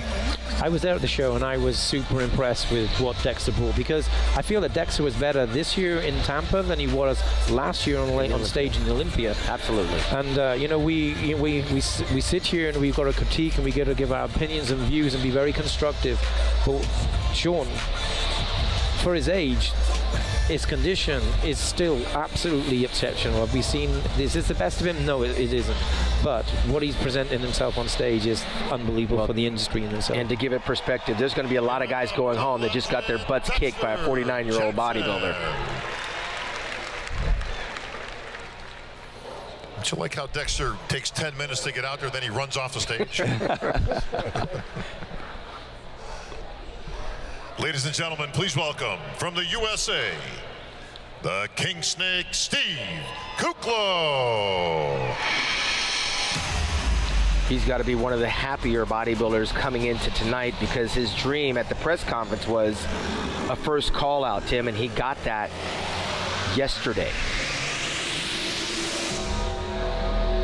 He is the Brandon Curry of last year, getting that first Olympia call out. Very nice skin tone and color on his posing trunks. Good selection. Now, night over night, guys, we see that first flex of the chest. Did we pull some of that water out? I don't think he dried up to my expectation. I thought thered be a little bit more hardness here. The color is helping him. Yeah. He looks like another shade darker than he was last night, and that helps. But it also looks like it's flattening him out a little bit too. Yeah, I think across his chest he looks a little flatter, to be honest with you. And the back, you can see as he turned to the rear to hit this side shot. He's got some poses that are signature to Steve. But again, this is still a deep field of veterans, and the criticism on Dexter, which was the midsection wasn't very peeled. Steve's never had that washboard six-pack ab, but he's got that body, that X-frame, those billowing quadriceps and those calves that set everything off with those nice deltoids. Now, there's one of the signature poses right there, his most muscular. Yeah, that's one of his favorites. And this, again, this is where he's still trying to play catch-up in the back devil by, where contests are won and lost. He's got the calves. He's a little bit more detailed in the hamstrings, but he's got to get that muscle maturity of going across that back. And, of course, I've seen some of the best in terms of Ronnie Coleman, Lee Haney, Dorian Yates, Flex Wheeler. I mean, we've seen some very good backs, and he's a couple of notches behind that. which is some big company. Now, Neil, you follow all these guys very closely. Year over year, how's he looking? He's made some big improvements. This is by far his best performance. I'm not saying that I haven't seen him better, but he's looking like he's going to be close to that top 6. You know, from 6th to 7th, I feel like possibly he was battling 6th, 7th, 8th maybe, but he's getting towards where he's want to. I think he was a little bit better yesterday. He had a reasonable showing at this year's Arnold. If I remember rightly, I think he came 4th or 5th. Obviously took a win then to qualify for here. I thought he represented a good package yesterday, but I feel that he's smoothed out a little bit since in the last 24 hours. Yeah, and he's one of the more likable bodybuilders. Got a background in firefighting and EMT. I was actually on the flight with him when he won in Brazil. He won the South American Arnold Classic, and a passenger was in distress, and Steve Kukla, with his victory trophy, came to the rescue. That is too cool. And he did what he was trained to do and put the life of another person before his victory. He could have been sleeping in the back of the plane. I was actually at that show and I saw him take away that title in Brazil, Rio de Janeiro. Yeah, and I think that's what gave him the confidence to know that he could actually survive in this as a professional. And now he's vying for a top 6 spot for the first time in his career.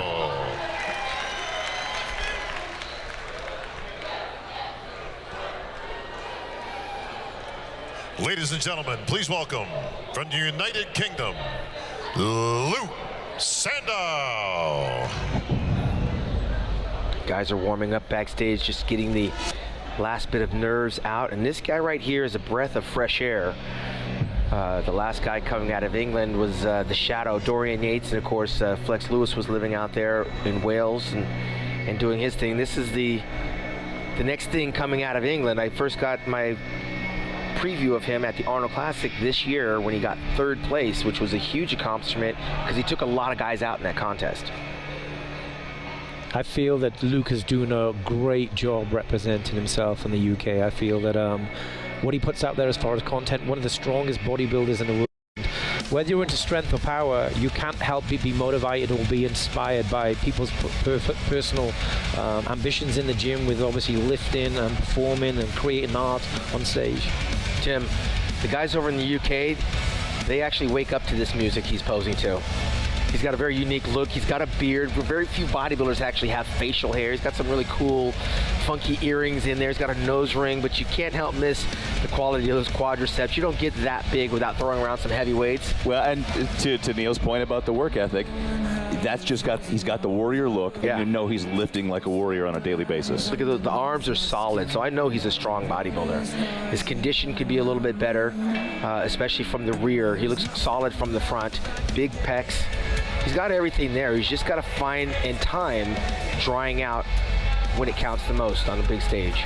I do feel he's made some improvements since yesterday, though. I feel that he's a bit tighter tonight than he was yesterday. I agree. Yeah, he is.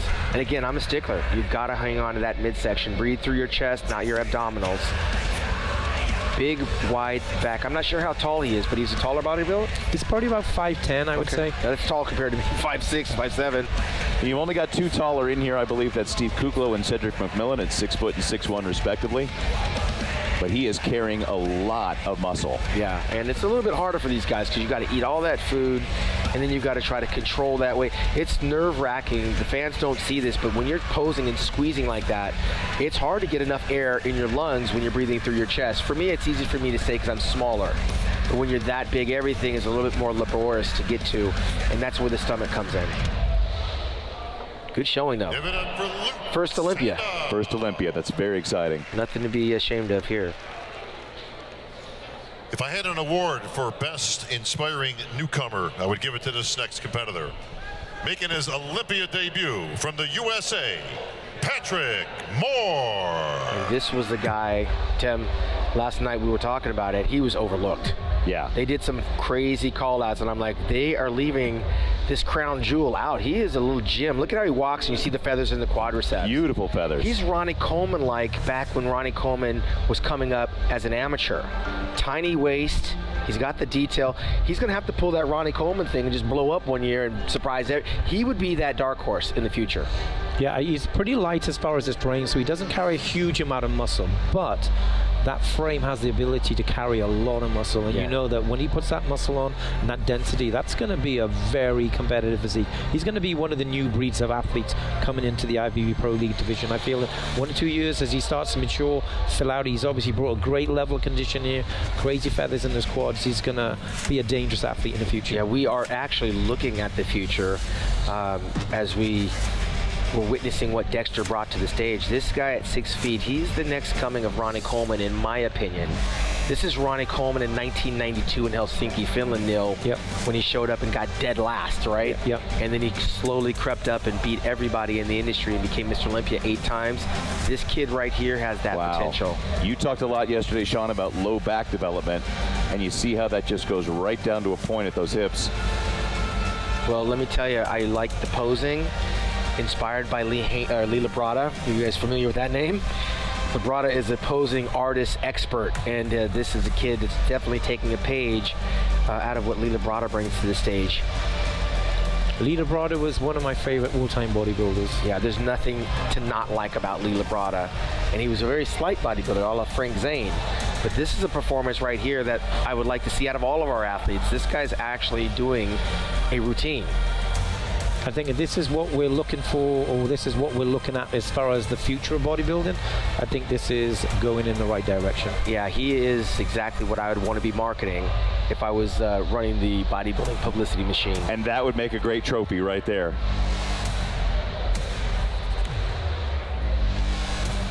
Nice job, Michael Lockett. Nope. Patrick Moore. We don't all look alike. Nope. I can say that, Tim. Patrick Moore from You're Texas. A comedian. You got jokes. More. Yeah. No, I think Michael Lockett would like to look like this. This guy's got genetics, man. He's got it all going on. My notes are alphabetized. They're right next to each other. Ladies and gentlemen, please welcome from the USA, Cedric McMillan. All right, I said at the press conference, I said, why do they call you the one? And he said that one of the guys in the gym said, he's got a bright future in this sport. You're the one. Like Neo from The Matrix. That was a great story. Yeah, and he bought into that and believed it wholeheartedly. And look, he's here again. Cedric McMillan won his pro card by winning the national championship some 11 years ago. Do you know the frustration thing about bodybuilding is that people have weaknesses with genetics, shape, structure. But this is a guy who could have won the Olympia so many times, or certainly been a main contender if he just was able to nail and find out what worked for him as far as his condition is concerned, because he carries that mass. I've seen him bigger. Yeah. I've seen him fuller. I've seen him more conditioned. Sure. But he's got dramatic posing. You know, he knows how to perform. This is art on stage, yes? Yeah, and at the same time, Neil, we cannot leave out the fact that he is a lifer in the United States military, and he does a great service to the country, has a full-time job serving his country while moonlighting as one of the world's best bodybuilders. That's a tough juggle. You know, he's got kids, he's got his obligations to the country, and then he goes to the gym and puts in the work, and we're getting the best that he can actually give us. Anything short of him cutting off his obligations to working for the military. And that's really saying something, to think that his prep may have been interrupted, his timing, it may have been cut short, and he may not have had access to the ideal foods at the time, which is how he reached out to the IFBB and said, hey, I'm worried about being on the bubble for those qualifying points. Right. And they said, don't worry about it. The service you do for our country is more than worthy. You put in 2 decades in the sport, we'll see you at the Olympia, and here he is. Yeah, Arnold Classic champion over in Ohio. The guy's won competitions over in Italy, over in Germany. He is world renowned as one of the world's best bodybuilders. And yeah, the purists, Neil, are going to say if only, and if he should have, if he got a little bit this and that. We can criticize that all day long, but if we walk a day in his shoes, we're not going to make it to the gym at the end of the day. He's putting in too many hours serving his country. I was in Australia earlier on in the year when he came second, and he brought a phenomenal package in Australia. I was very, very impressed. He made some dramatic improvements from 2 weeks before in Columbus, Ohio, to what he brought in Australia. Well, he represents well with his posing artistic style for a guy that's 6 feet tall. And he's one of Arnold's favorites. Arnold actually really loves him some Cedric McMillan. And we bought into the idea that if this guy dried out one time and won the Olympia, it would be a game changer. I think he doesn't necessarily have to be Mr. Olympia. He's changing the game right now. On loan from the U.S. Army, Cedric McMillan. Ladies and gentlemen, please welcome from the USA, John De La Rosa.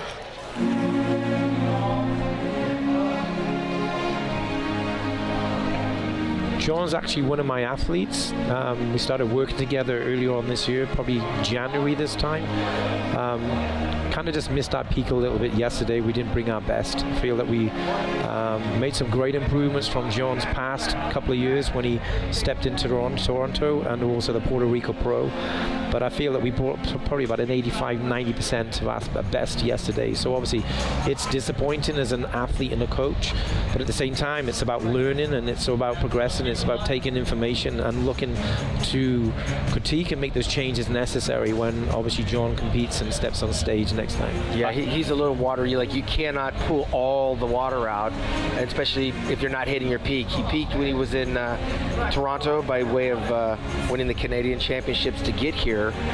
But definitely when you're off and you can't drop the water, then everything else is left to be desired. The recommendation for John is either take a break, because this is 2 shows from June to September, or stay on it and go into November's Romania Championships. What do you think about that, Neil? Personally, we're going to take an off season because he started off in a really bad place this year as far as when we started working together. You know, we had to try and grow, had to, you know, fix some issues, and I feel that, you know, he's been dieting for the New York Pro, Puerto Rico Pro, Long time. Toronto, so he's been dieting for over 6 months. Yeah, and you just get more flat as the time goes on. How many Olympias has he done? I'm not too sure. I think John's probably done maybe 4 Olympias, He 5. actually turned pro right here in Las Vegas by winning the USA Championships overall. And he's not a big guy. He's about 5'6", packing on probably 230 pounds of muscle at least. I think that's exactly what they put him at. Yeah, he's 230 exactly, guys. Yeah, I think he's just going to have to take a break, like you said, and come back. From the USA, Juan Diesel Morel. Your 2-time New York Pro champion, Juan Morel. He's also won the Arnold Classic in South America in Brazil. Obviously, Juan was coming into this show after a couple of wins, I believe. Obviously, won the New York Pro. Yeah, and I know obviously seen a number of pictures that he was posting coming into the show. But I think Juan's another athlete who's probably disappointed with what he's brought today, not from the lack of effort by any means, because he was really making some good progress. Yeah. We saw on Instagram he made a post. He had some family issues looking for his daughter. Got reunited with her, but that had to be a stressful time while you're trying to diet and count calories and train twice a day. He looks a lot leaner than he was in New York. I should say more downsized, not as full, but it's more noticeable in the midsection because it got a little bit more flat, less separation, could be a little bit rounder, more fuller.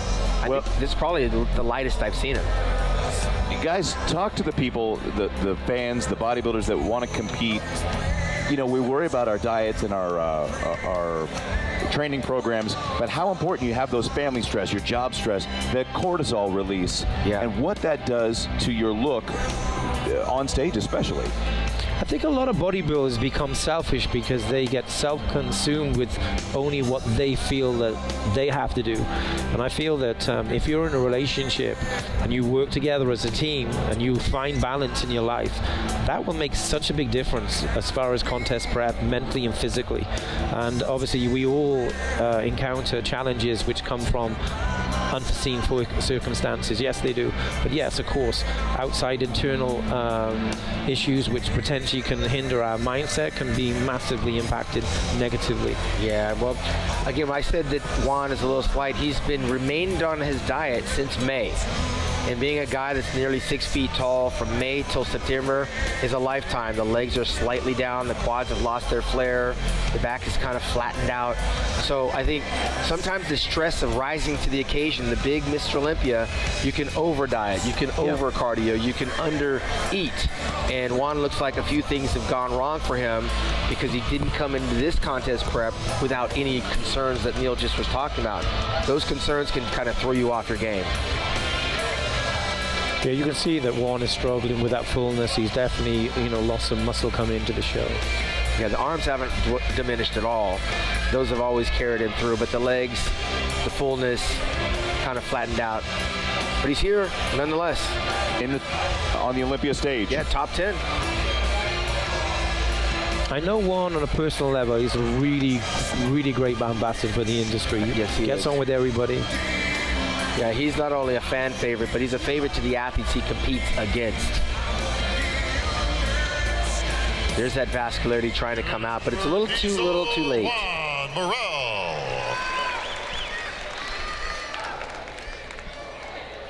Ladies and gentlemen, please welcome from the USA, Brandon Curry. So here's the question. What has Brandon done in the last 24 hours? Yeah, because he had to know he's up against, some stiff competition, top heavy, right? I mean, those shoulders and arms and lats, just some serious muscle. I imagine he believes that he can win this contest, Neil. Brandon, William, Rowley, those were what I would say the main competitors coming into this show with equal ability to win the show. I feel that yesterday, structurally, just an absolute beautiful art, especially his upper body. Look at those biceps and lats. He's playing to his strength. You see how he's doing the lunging poses? We were talking about his hamstrings being slight. He's choosing poses to accentuate his strengths, and they're working right now. You see some feathers starting to develop in the tris as they bow down, but they are just really sweeping like they're almost hamstrings. Those triceps are huge. Yeah, Brandon is a former Arnold Classic champion. He also won over in New Zealand and in Australia, the Arnold Classic there as well. Was the very first Arnold Classic champion in Brazil. So he's got 3 of those titles on 3 different continents, but the one that he's here to get remains to be seen. I'm going to find that out. He's on the way. I don't think that Brandon could be any fuller. I think he's got incredible thickness and fullness taking place upstairs, and he's also a great poser as well.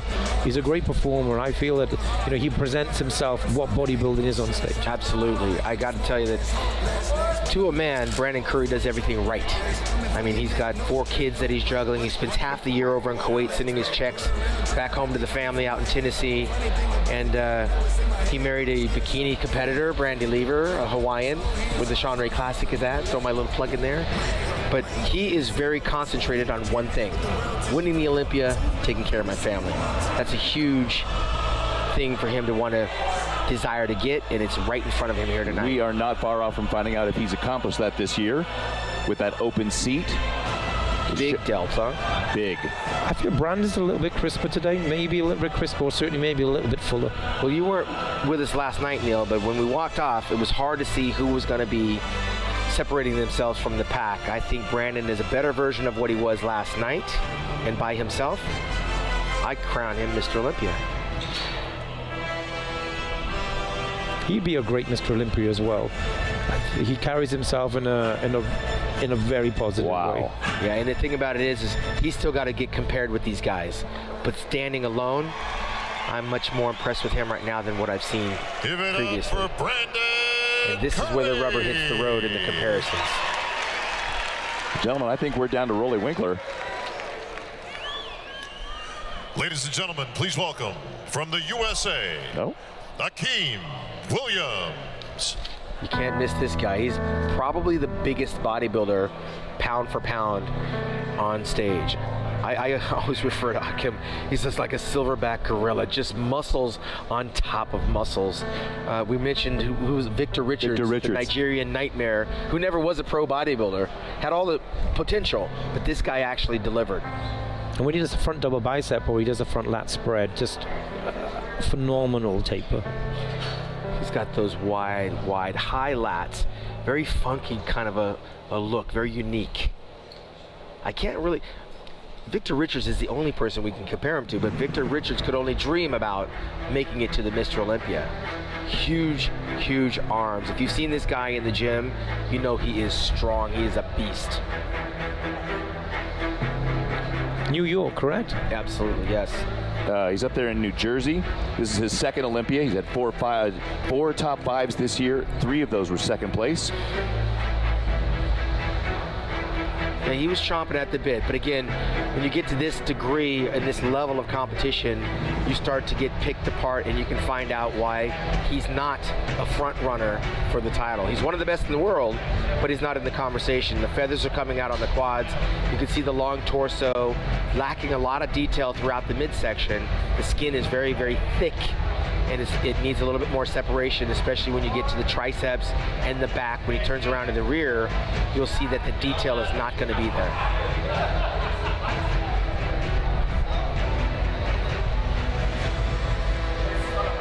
He's aware of all these criticisms. It's just the structure and the genetics, right? There's only so much you can do.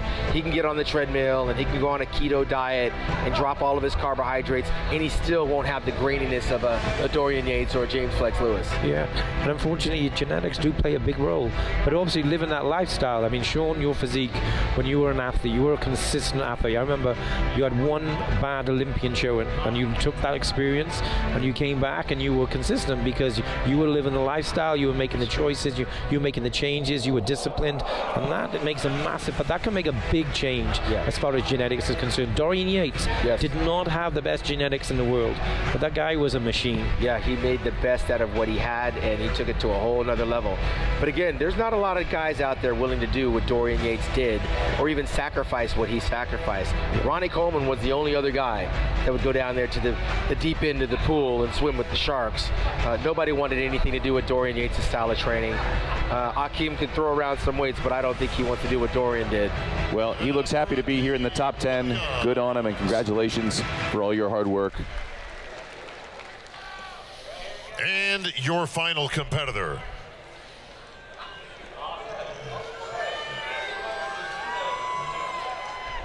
The People's Champ right here on this stage last year from Curacao, Rolly Winkler. It's easy to see why he won the People's Champion from a year ago. Rolly travels the world and does everything. He sells out on the stage, going out into the audience to please the fans. Third place was his best finish last year here at the Mr. Olympia. Tumbled a couple of spots in March at the Arnold Classic, had a knee injury. Then he went on the guest posing circuit, and we saw glimpses of the future that Rolly was going to bring us. But last night, Tim, we noticed that he was a little bit watery. Neil, did you see the same? Yeah, there wasn't the best of what we've seen of Rolly Winkler.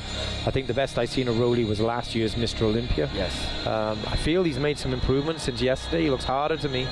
But is it enough? We just have to wait and see as he starts transitioning. You're not reading that properly. 5'6", 297.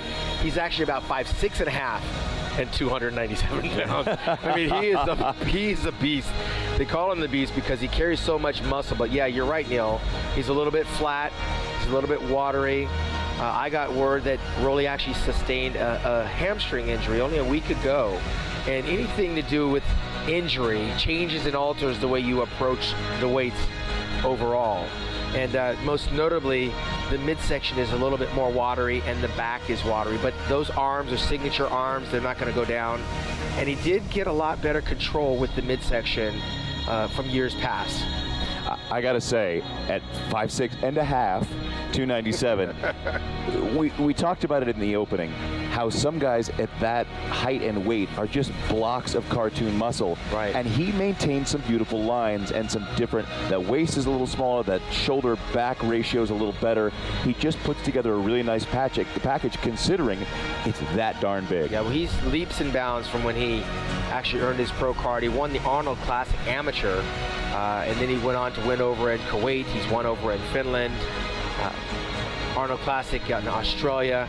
He knows how to win, and I believe he also knew that he was not 100% coming into this show. But nonetheless, it looked like from yesterday, Neil, he's going to be in that top 4. He's fighting for that top 4 spot. definitely in the top 4, obviously, between William, Rowley, Hadi, and Brandon. That is where they are going to be battling out. Can you imagine, Tim, competing, knowing you're off, and you still have a chance to be the top 4 in the world? Give it up for the beast, Rowley Winkler. We're going to see in just a little bit where he places in. All right, folks. It is time for our confirmation round of scoring. This is it. One last chance for our judges to get a look at all 16 competitors. If I can have our Olympia lineup on stage, please.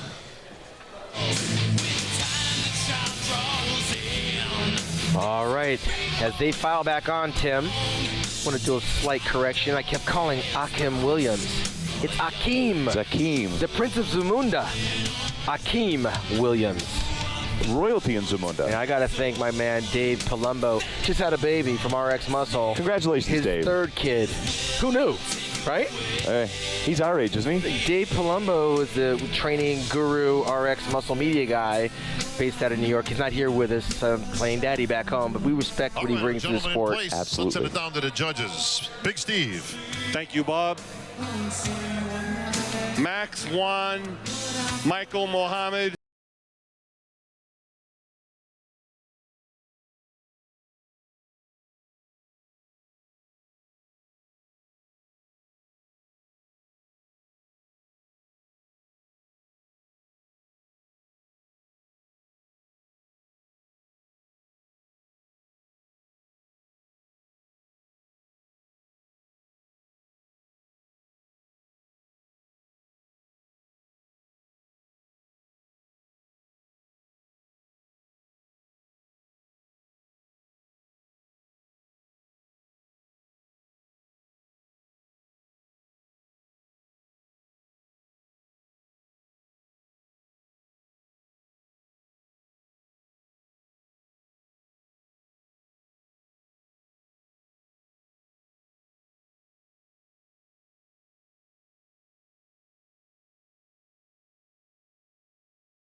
And see, back in the day, we were talking about Lee Labrada earlier.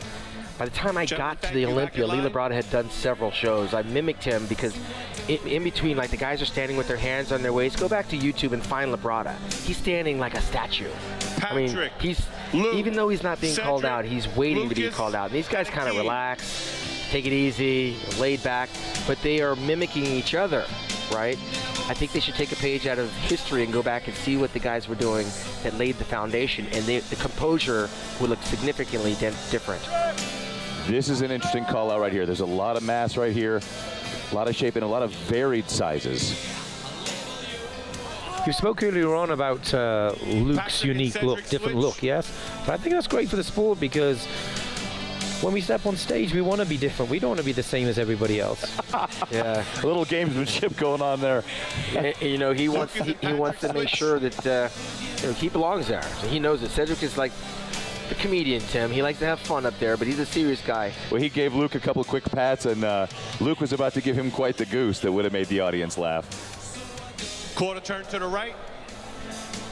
There's a lot of muscle on there, this call out, guys. We were talking about our man right here Quarter turn. earlier who's got all the potential in the world. Big Patrick, I'd love to see him stand in the middle next to Cedric just so we can see what the future is going to look like. He's slight. See, he's almost as tall as Cedric. And he's got to do the Ronnie Coleman thing. He's got to get bigger hamstrings. He's going to have to continue working on bringing up his calves and fill out his pecs like Ronnie Coleman. And that's not an easy thing to do. When we talk about filling out, that means you got to be like Lucas and throw some weight on the bar and get serious about how strong you are. Lucas and Luke switch. Oh, this is going to be interesting. And I meant Luke, not Lucas. Luke is a strong Hakeem bodybuilder. and Patrick switch. All right, bring Patrick over here next to Cedric. There we go. I think he is. You hear the crowd responding to him? He's welcoming him to the stage. Well, Cedric knows talent when he sees it too. Front double bicep. This is going to be a good comparison. I think Cedric's dialing in as we speak. Well, that's what happens. The more you pose, the better you get. And some guys can separate themselves from the others. He's a veteran on the stage. Starts slow out of the box, a little bit soft, but as he poses, he gets harder. And you can see the difference in the maturity here. Patrick needs to just put some more meat on that frame, and he'll be right there with Cedric. But if you're looking for aesthetics, Patrick's got everything. He looks like an athlete. He's got the real foundations to make those changes to be a real force within a couple of years' time. How old is Patrick? I don't have his age. Let's look in the notes. Luke is a very young bodybuilder. He's in his In his 20s. yeah, in his 20s, probably 25, 27, I believe. Spread out a little bit, hit a back lat The spread. thing about it is, Neil, when I was coming up, I hit the stage at like 22 years old at the Olympia, right behind Gaspari, who was like 21 years old. And throughout my 20s, there was the introduction of Flex and Kevin and all these young bodybuilders that made up the Olympia lineup in early 30s. Now these guys are much older. I mean, 30 is probably the average age, maybe 35 for these guys. Can you believe that Lee Haney retired at 31 with 8 Olympia trophies? It is So hard to believe. I mean, the things that Arnold Schwarzenegger was doing at the age of 28, and we're talking about Dexter at 49. And also, when he stepped away from the industry, he was in his lifetime best condition. And there's been very few Mr. Olympias which have actually ever done that. Most Mr. Olympias have actually stepped away from the stage, not representing their best all-time best. On the decline. We know that Dorian Yates went out at his absolute worst, and Ronnie Coleman at his worst. Lee Haney went out looking almost his absolute best at 31 years old, and he still had gas in the tank. If he put another 5 years in there, he still had gas in the tank. I mean, Dorian might want to have something to say about that, because Dorian changed. From 92 to 93, he was like night and day. But I would have loved to see that competition with Lee Haney in 92, along with Dorian Yates in 92, and Kevin Veroni and myself. That would have been a one for the ages. Then Lee would have probably been winning his 9th Olympia. Well, I mean, that's a great question for you. So you get a guy like Patrick that comes out here, and he's up against some of these mass monsters, and maybe a little shorter. What was it like being up against those beasts back in the day? Yeah. Lee Labrada was showing me it was possible. Muhammad Makaway showed me it didn't matter how tall you were or how big you were. Chris Dickerson at 5'6" and Samir Banu at 5'6". I took on giants that were invisible to me because I was trying to be Lee Labrada. I was trying to be Muhammad Makaway. They showed me it was possible. William and Brandon. And now we get to the payoff. This is what you pay the big bucks to see. We are probably potentially looking at the next Mr. Olympia in this call out right here. And I don't know if you guys saw that as we were talking. Cedric and Patrick were having quite a moment. It was some great camaraderie and some great encouragement. It's going to be interesting where they start placing these, where they're going to start moving these athletes around. They're starting to do it now. Hottie and Dexter switch. Well, I got to tell you, William and Steve switch. Hottie I believe, is in the conversation. These judges are going to play with us right now. They're not going to give away this show by going 1, 2, 3. Like, you know what I mean? We're not going to figure it out right away. But I mean, I keep coming back to what Brandon is bringing. He's probably one of the more improved bodybuilders over the past 5 years.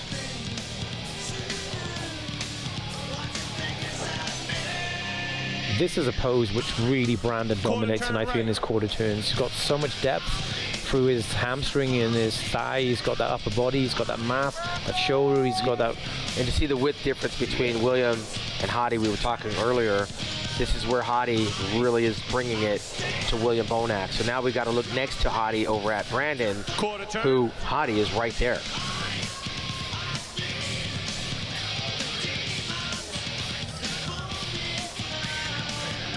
Hadi's lived up to my expectations, seeing him in the flesh, as well as, you know, pictures and videos, etc. And let's go back. He was a 212 athlete.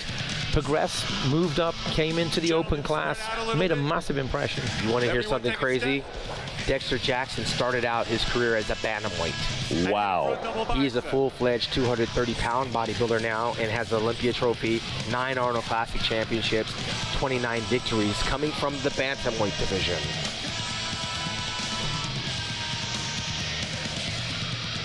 Front lat spread. And it looks like the veteran Dexter Jackson has actually improved in the last 20 minutes between the first round opposing. Yeah, I actually believe that Dexter is battling it out with Rolly Winkler for 4th place.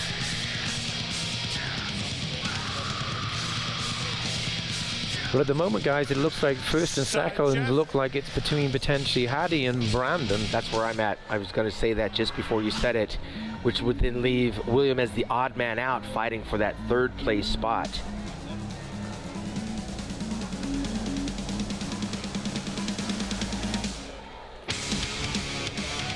Who would have thought, Neil, about 3 years ago that we'd be talking about Hadi and Brandon Curry potentially posing down for the Olympia title?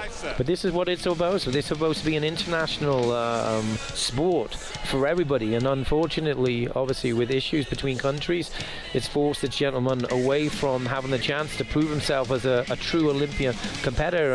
And he's really made a great impression here. Him and his coach, Harry Rambod, they've done a great job. Guys, I gotta say, I love the open title this year, and I love the fact that it is just wide open to who brings their best. Well, let me tell you, the whole weekend's been great, Tim. I mean, what Dan Solomon has done with Tamer El-Gundy producing this show, and Dan Solomon presenting this competition and bringing his entire crew and staff here together. This is probably one of the most memorable Olympias that we've had in a long time, not to mention it's historical in nature. Crowning of a new Mr. Olympia, which we witnessed a year ago with Sean Roden defeating Phil Heath. This one has a little bit more suspense and hype to it, because these are guys that were never supposed to win the Olympia. These are guys we weren't going to be talking about as a Mr. Olympia winner, and now they're in the conversation. In addition to what Dan Solomon and his team and Tamer have done, 650 plus competitors for the amateur Olympia this weekend. Massive shot. I think that's the biggest one that they've had. And again, what I was saying earlier is, like, 6 months ago, Hadi didn't even know if he can get a visa to come into the country. And you got to train through that, hoping that you get it. Can you imagine he looked like this, and a week ago they tell him no visa? We would have one of the best bodybuilders in the world sitting back home. And it would be a whole different dynamic we're talking about tonight. Now, Neil, what was that switch we just saw with Dexter and William?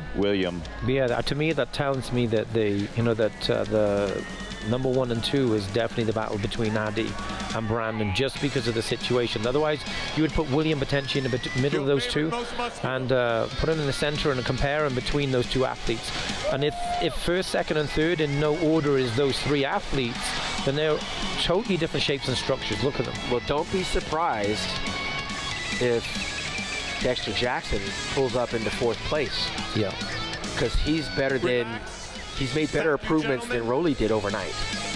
I believe I firmly got Steve Kuklo in 6th.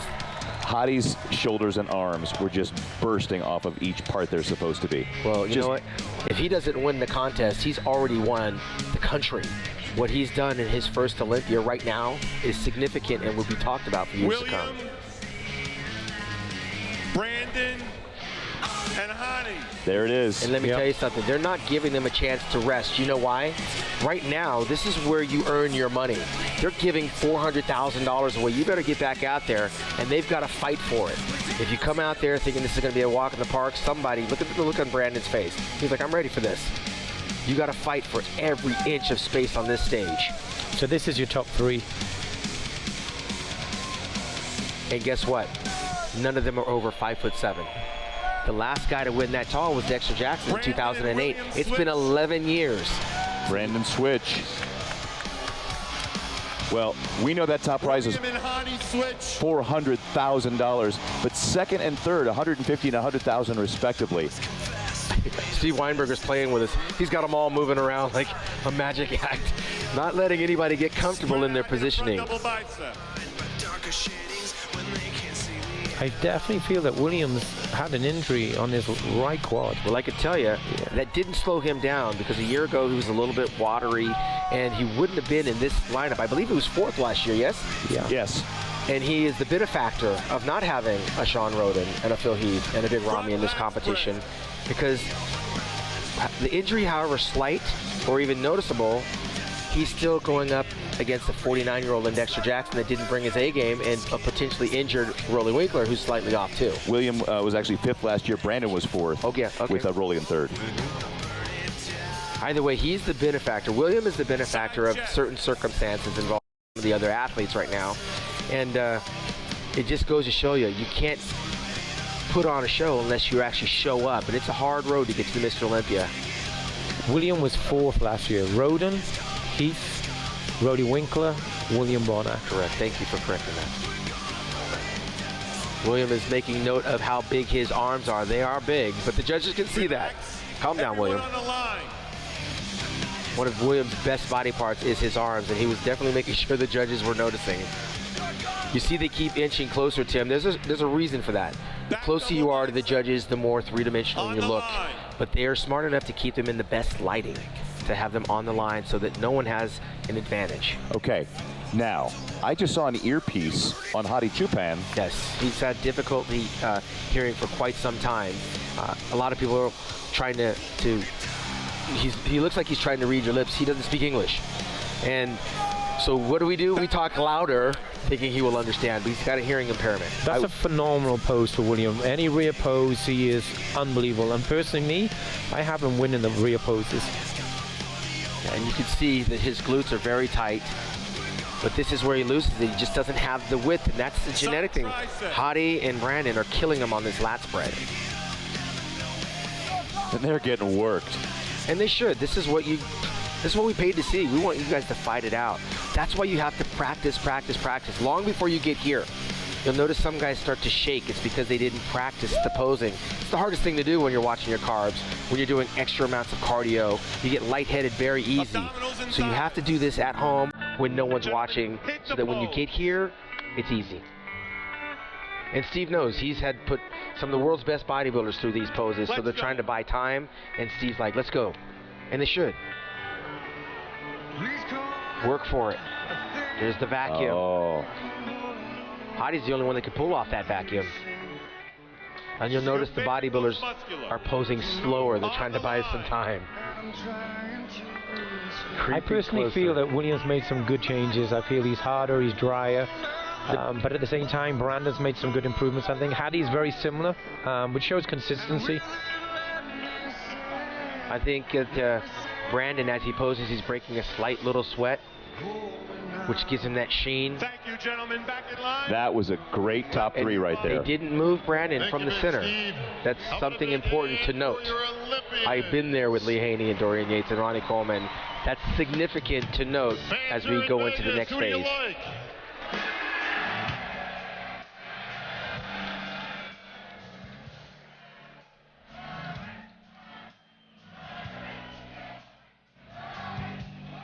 Chanting for Hadi, I believe. Well, folks, you've got a chance to let us know who you like, because we have the People's Champ presented by our good friends at S-Force. They're the ones putting out these special Olympia edition watches. That information is getting put up on the big screens as you see, so everybody can get their phones out as we speak. This is live, being done right now For all of our fans here in attendance today, Rulie Winkler winning the People's Champ Award last year. We're going to see who you fans like here at this year's Olympia. Speaking of the People's Champ, folks, I'd be remiss if I didn't recognize one of the best in the world and of all time. He is your Olympia official ambassador this year, four-time Olympian champion, Jay Cutler.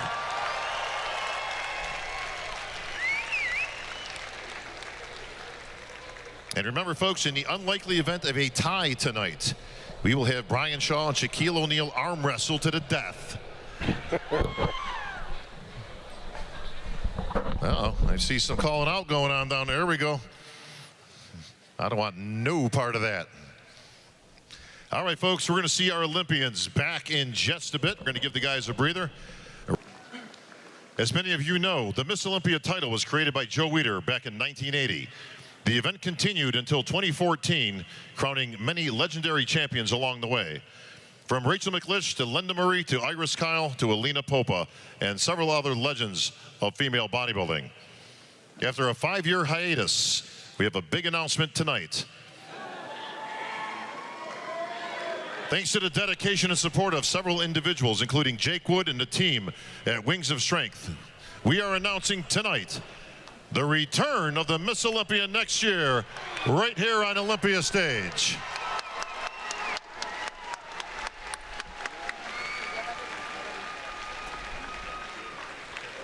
That is huge. Folks, your world champion, Hele Trevino, right down here in the front. Hele. Tim, the return of the women's Olympia. Winner of the Rising Phoenix Wow. World Championships just last week. And those Only girls deserve to be here as $100,000 well. richer and got a brand new Corvette. Yeah, it's been very nice. 45 years, I believe. We look forward to since they seeing were you here. and the rest of the ladies back on the Olympia stage. There's Linda. Here next year. Kiki Ayoma, 1981 Miss Olympia champion, is in the house. Carla Dunlap, 1983, is here. Iris Kyle, 110. All right, folks. I was emceeing in those years when Iris and Vicky were going at it head to head. Stage, please. Yeah, Vicky Gates. Yeah. William Bonac. Hadi Chupan. So here you go with the big guys, guys. Dexter Jackson. Dexter made top 5. Brandon Curry. And Rulie Winkler. There you go.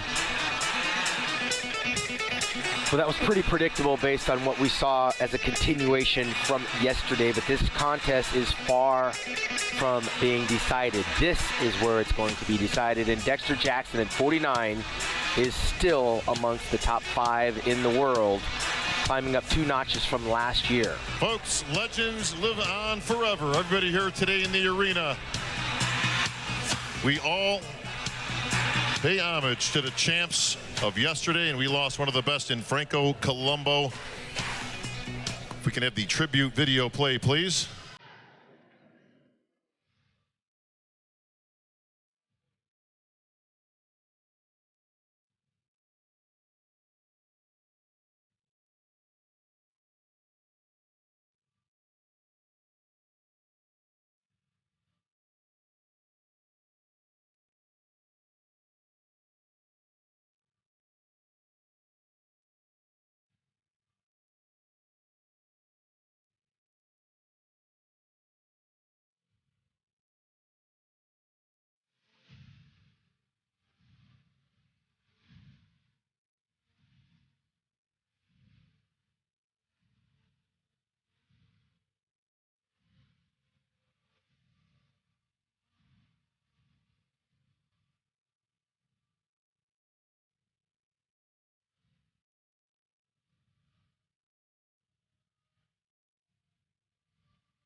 Franco's love and dedication to bodybuilding lives on in all of us. I am Franco. You are Franco. We are Franco. We are Franco. Keep it going, folks. Keep it going.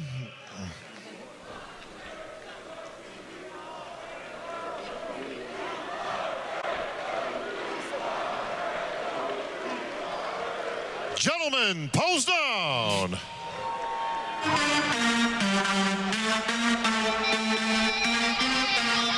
All right, William making a move. Yeah, and this is what the fans paid the big bucks to come and see. At the conclusion of this, we'll see the crowning of a new Mr. Olympia. And Tim and Neil, we found out, courtesy of RX Muscle, Dave Palumbo, said that the very first classic physique, or I'm sorry, the very first men's physique champion, Mark Anthony, is actually Canadian. So he is the only Olympia winner out of the country of Canada. Dave Palumbo's new baby must be asleep. Exactly. Well, this is what these guys come here for. It looks like they're having a good time up there. They're out of gas right now. It's a long, long weekend. You can see Rolly's a little bit defeated. A year ago, he had a little more pep to his step, especially when it came to the pose down. But Hottie's bringing the rhythm. He'll probably be in the club a little bit later on. Dexter the Blade Jackson, top 5 again. Good grief, 20 years in the making. Well, Steve Weinberger really put him through the paces, didn't he, Neil? Yeah, he definitely did. But as I said, Dexter, this is not the best version of Dexter, but this is better than last year, and massive respect. And as I said, I think he's the greatest bodybuilder of all time for what he's achieved and how long he's been in here, consistency, all those titles. Yeah, definitely the record does bear that out to be a fact. Well,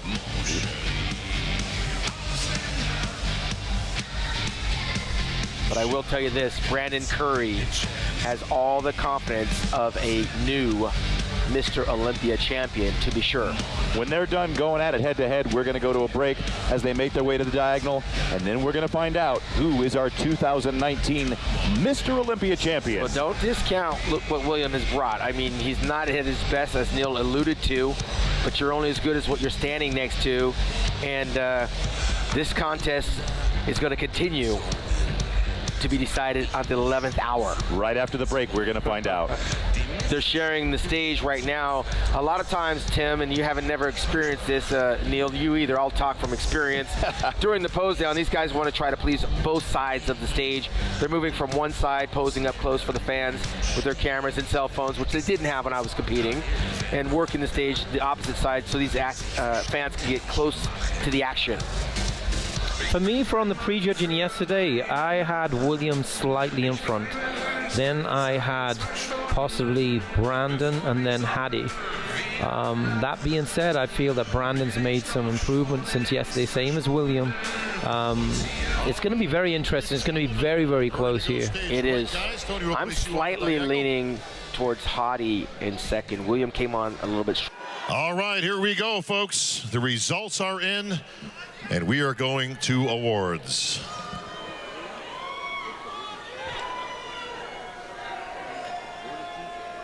Presenting the 5th place award, Zach Ziegler.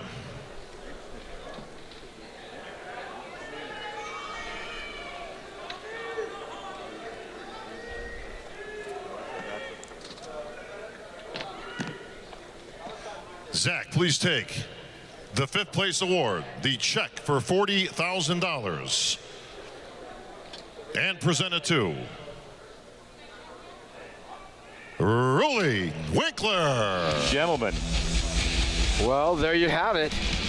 Dexter, the vampire, is still alive. The 49-year-old was not 5th. Well, that's the question, Neil. Did Rolly drop that much, or did Dexter improve that much? You said Dexter's a better version than he was a year ago. I feel that Dexter's made improvements since last year as far as that conditioning, and unfortunately, obviously, Rolly has gone backward in that area. Sure, not from the lack of effort and hard work, but unfortunately, you miss your peak and it can hurt you come contest day, and obviously this is proven here. All right, Kevin from Almax will present the 4th place award.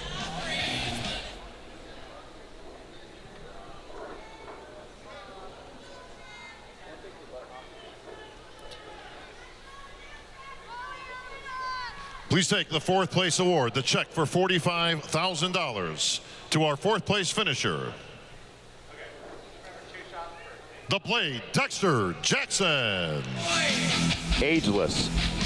Absolutely incredible what Dexter continues to do. And with that 4th place finish, I got to tell you, this guy's probably going to be back next year. It's hard to walk away on top. I left on my final 2 Olympias was in 2000, 2001 in 4th place, and I was done. I think Dexter has just got validation that he's still got more gas in the tank, and he will be 50 if he comes back next year.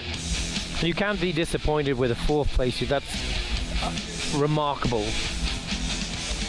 Knowing how many shows he did this year and knowing that he wasn't at his normal peak, the Blade condition, you know he's got gas in the tank to come back for 1st, 2nd, or 3rd another time. Yeah, and I definitely think this helped him not to do more. Lloyd from Performix presenting the 3rd place award. Well, he didn't have to win this to still have gas in the tank. He can win other pro shows. Randy will take the 3rd place award, the check for $100,000, the Olympia bronze medal, to our 3rd place finisher,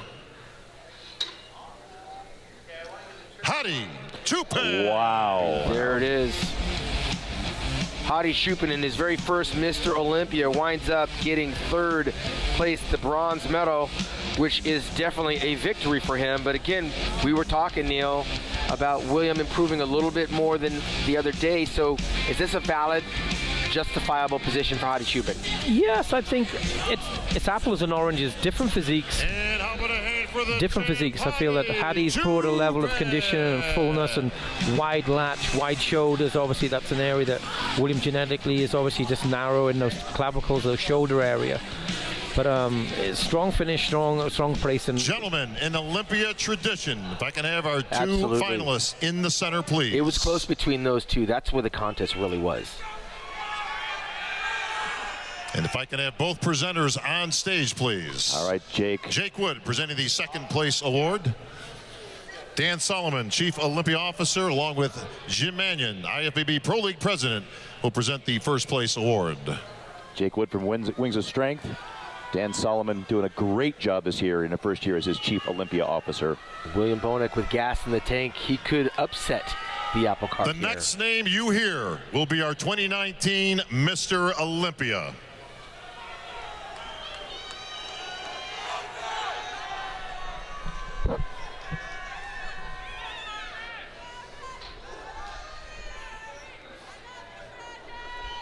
We'll now announce the winner of the Olympia.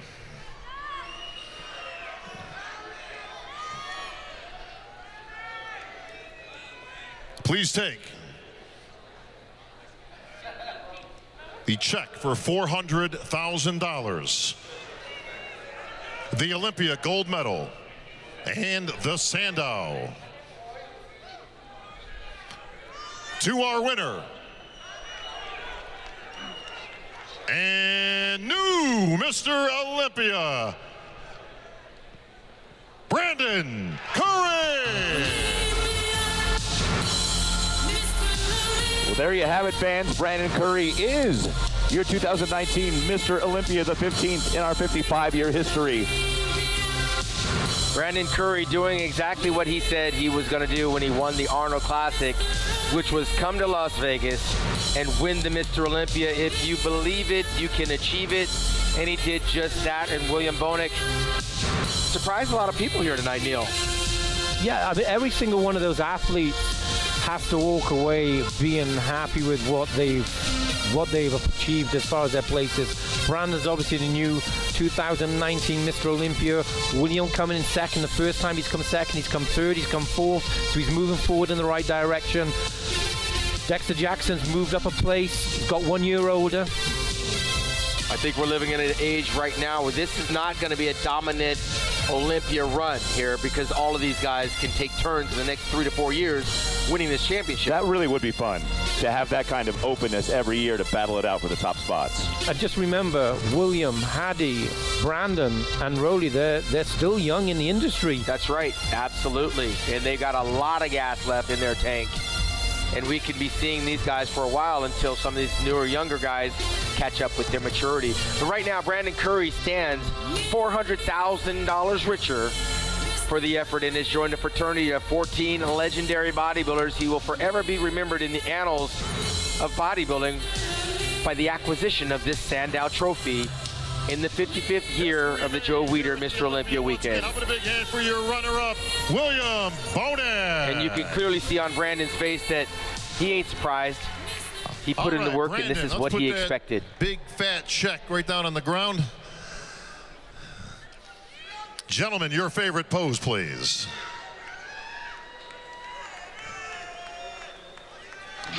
Yep.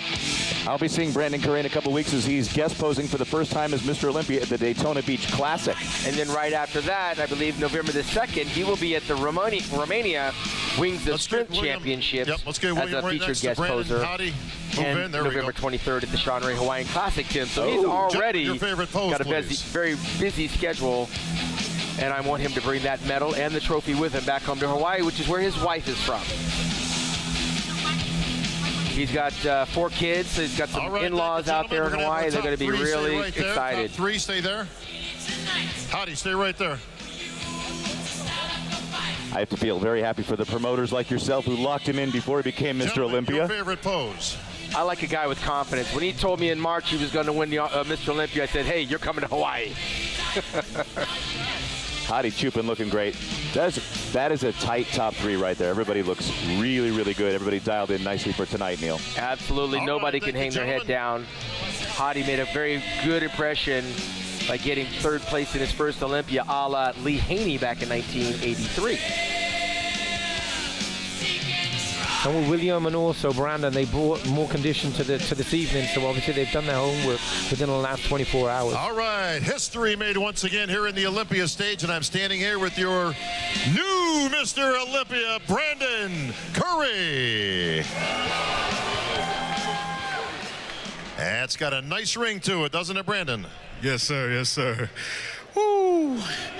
I just say God is good. I thank God for allowing me to have the discipline, the consistency to believe and continue to fight no matter what, and for putting a good team around me and good support around me.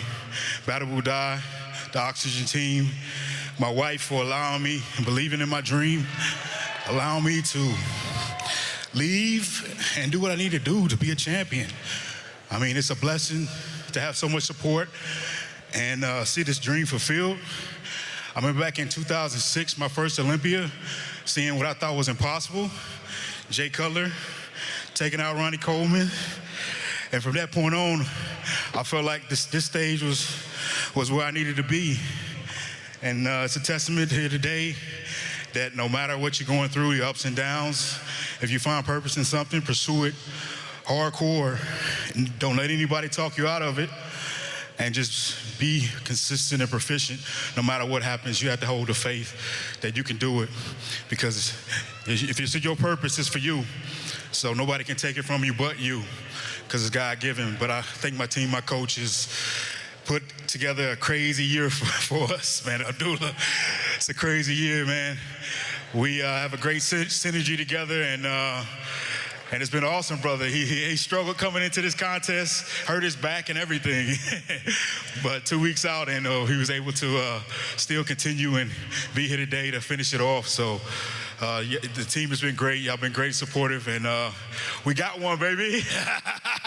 We got one. Well, Brandon, you sure did. Now, you have sacrificed. Most people know your story, but you have made the ultimate sacrifice. You have a very large family. You've got, what, like 18 kids or something like that? Just 4. 4. I knew it was something around there. But you live away from your home. I mean, you actually moved to Kuwait to train and put 100% effort into the Olympia, and it's all paid off. It's just definitely what I needed. You know, it's a balance in life is not, it's hard to find. So, you know, being a family man and, you know, sacrificing my job for just the betterment of my kids and the experiences of life is something that I got caught up in, and it took away from this bodybuilding. My wife saw that, and she knew that I needed to be away to focus on this job, and she handled the load while I was gone to allow me to focus on one thing, and that's to become a champion. And, you know, I owe her everything for that, and it's paid off. So I'm just grateful that God gave me a wife like that that understands and is the backbone. Without her, I wouldn't be here. She pushed me out the door, you know, even though she didn't want to. She pushed me out the door and said, go do it. Go chase your dreams. She told me in high school, she's like, you need to be a bodybuilder. I was like, I don't want to be on those stage and pose in trunks and oils, but she saw something in me that I didn't see in myself at the time. So, like I said, much love to you, babe. Yeah, well, your babe's right back here. Come on up, everybody.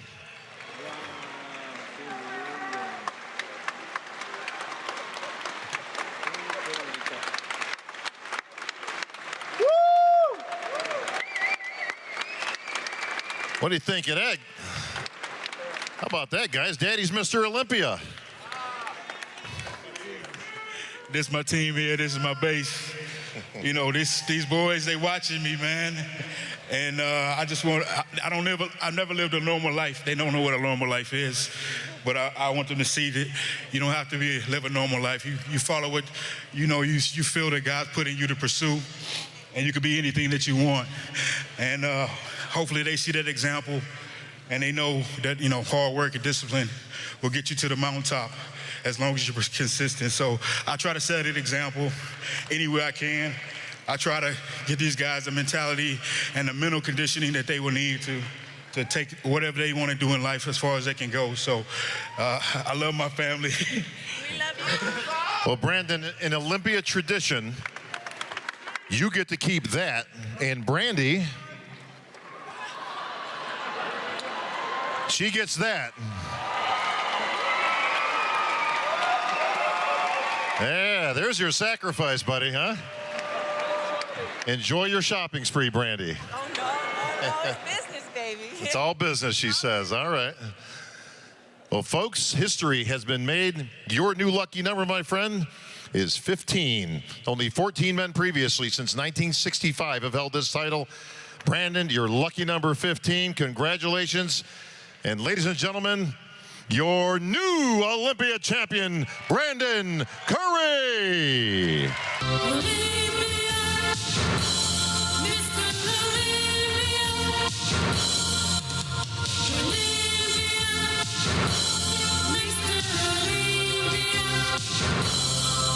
There you have it, folks. History once again here on the Olympia stage. What a great Olympia weekend we had.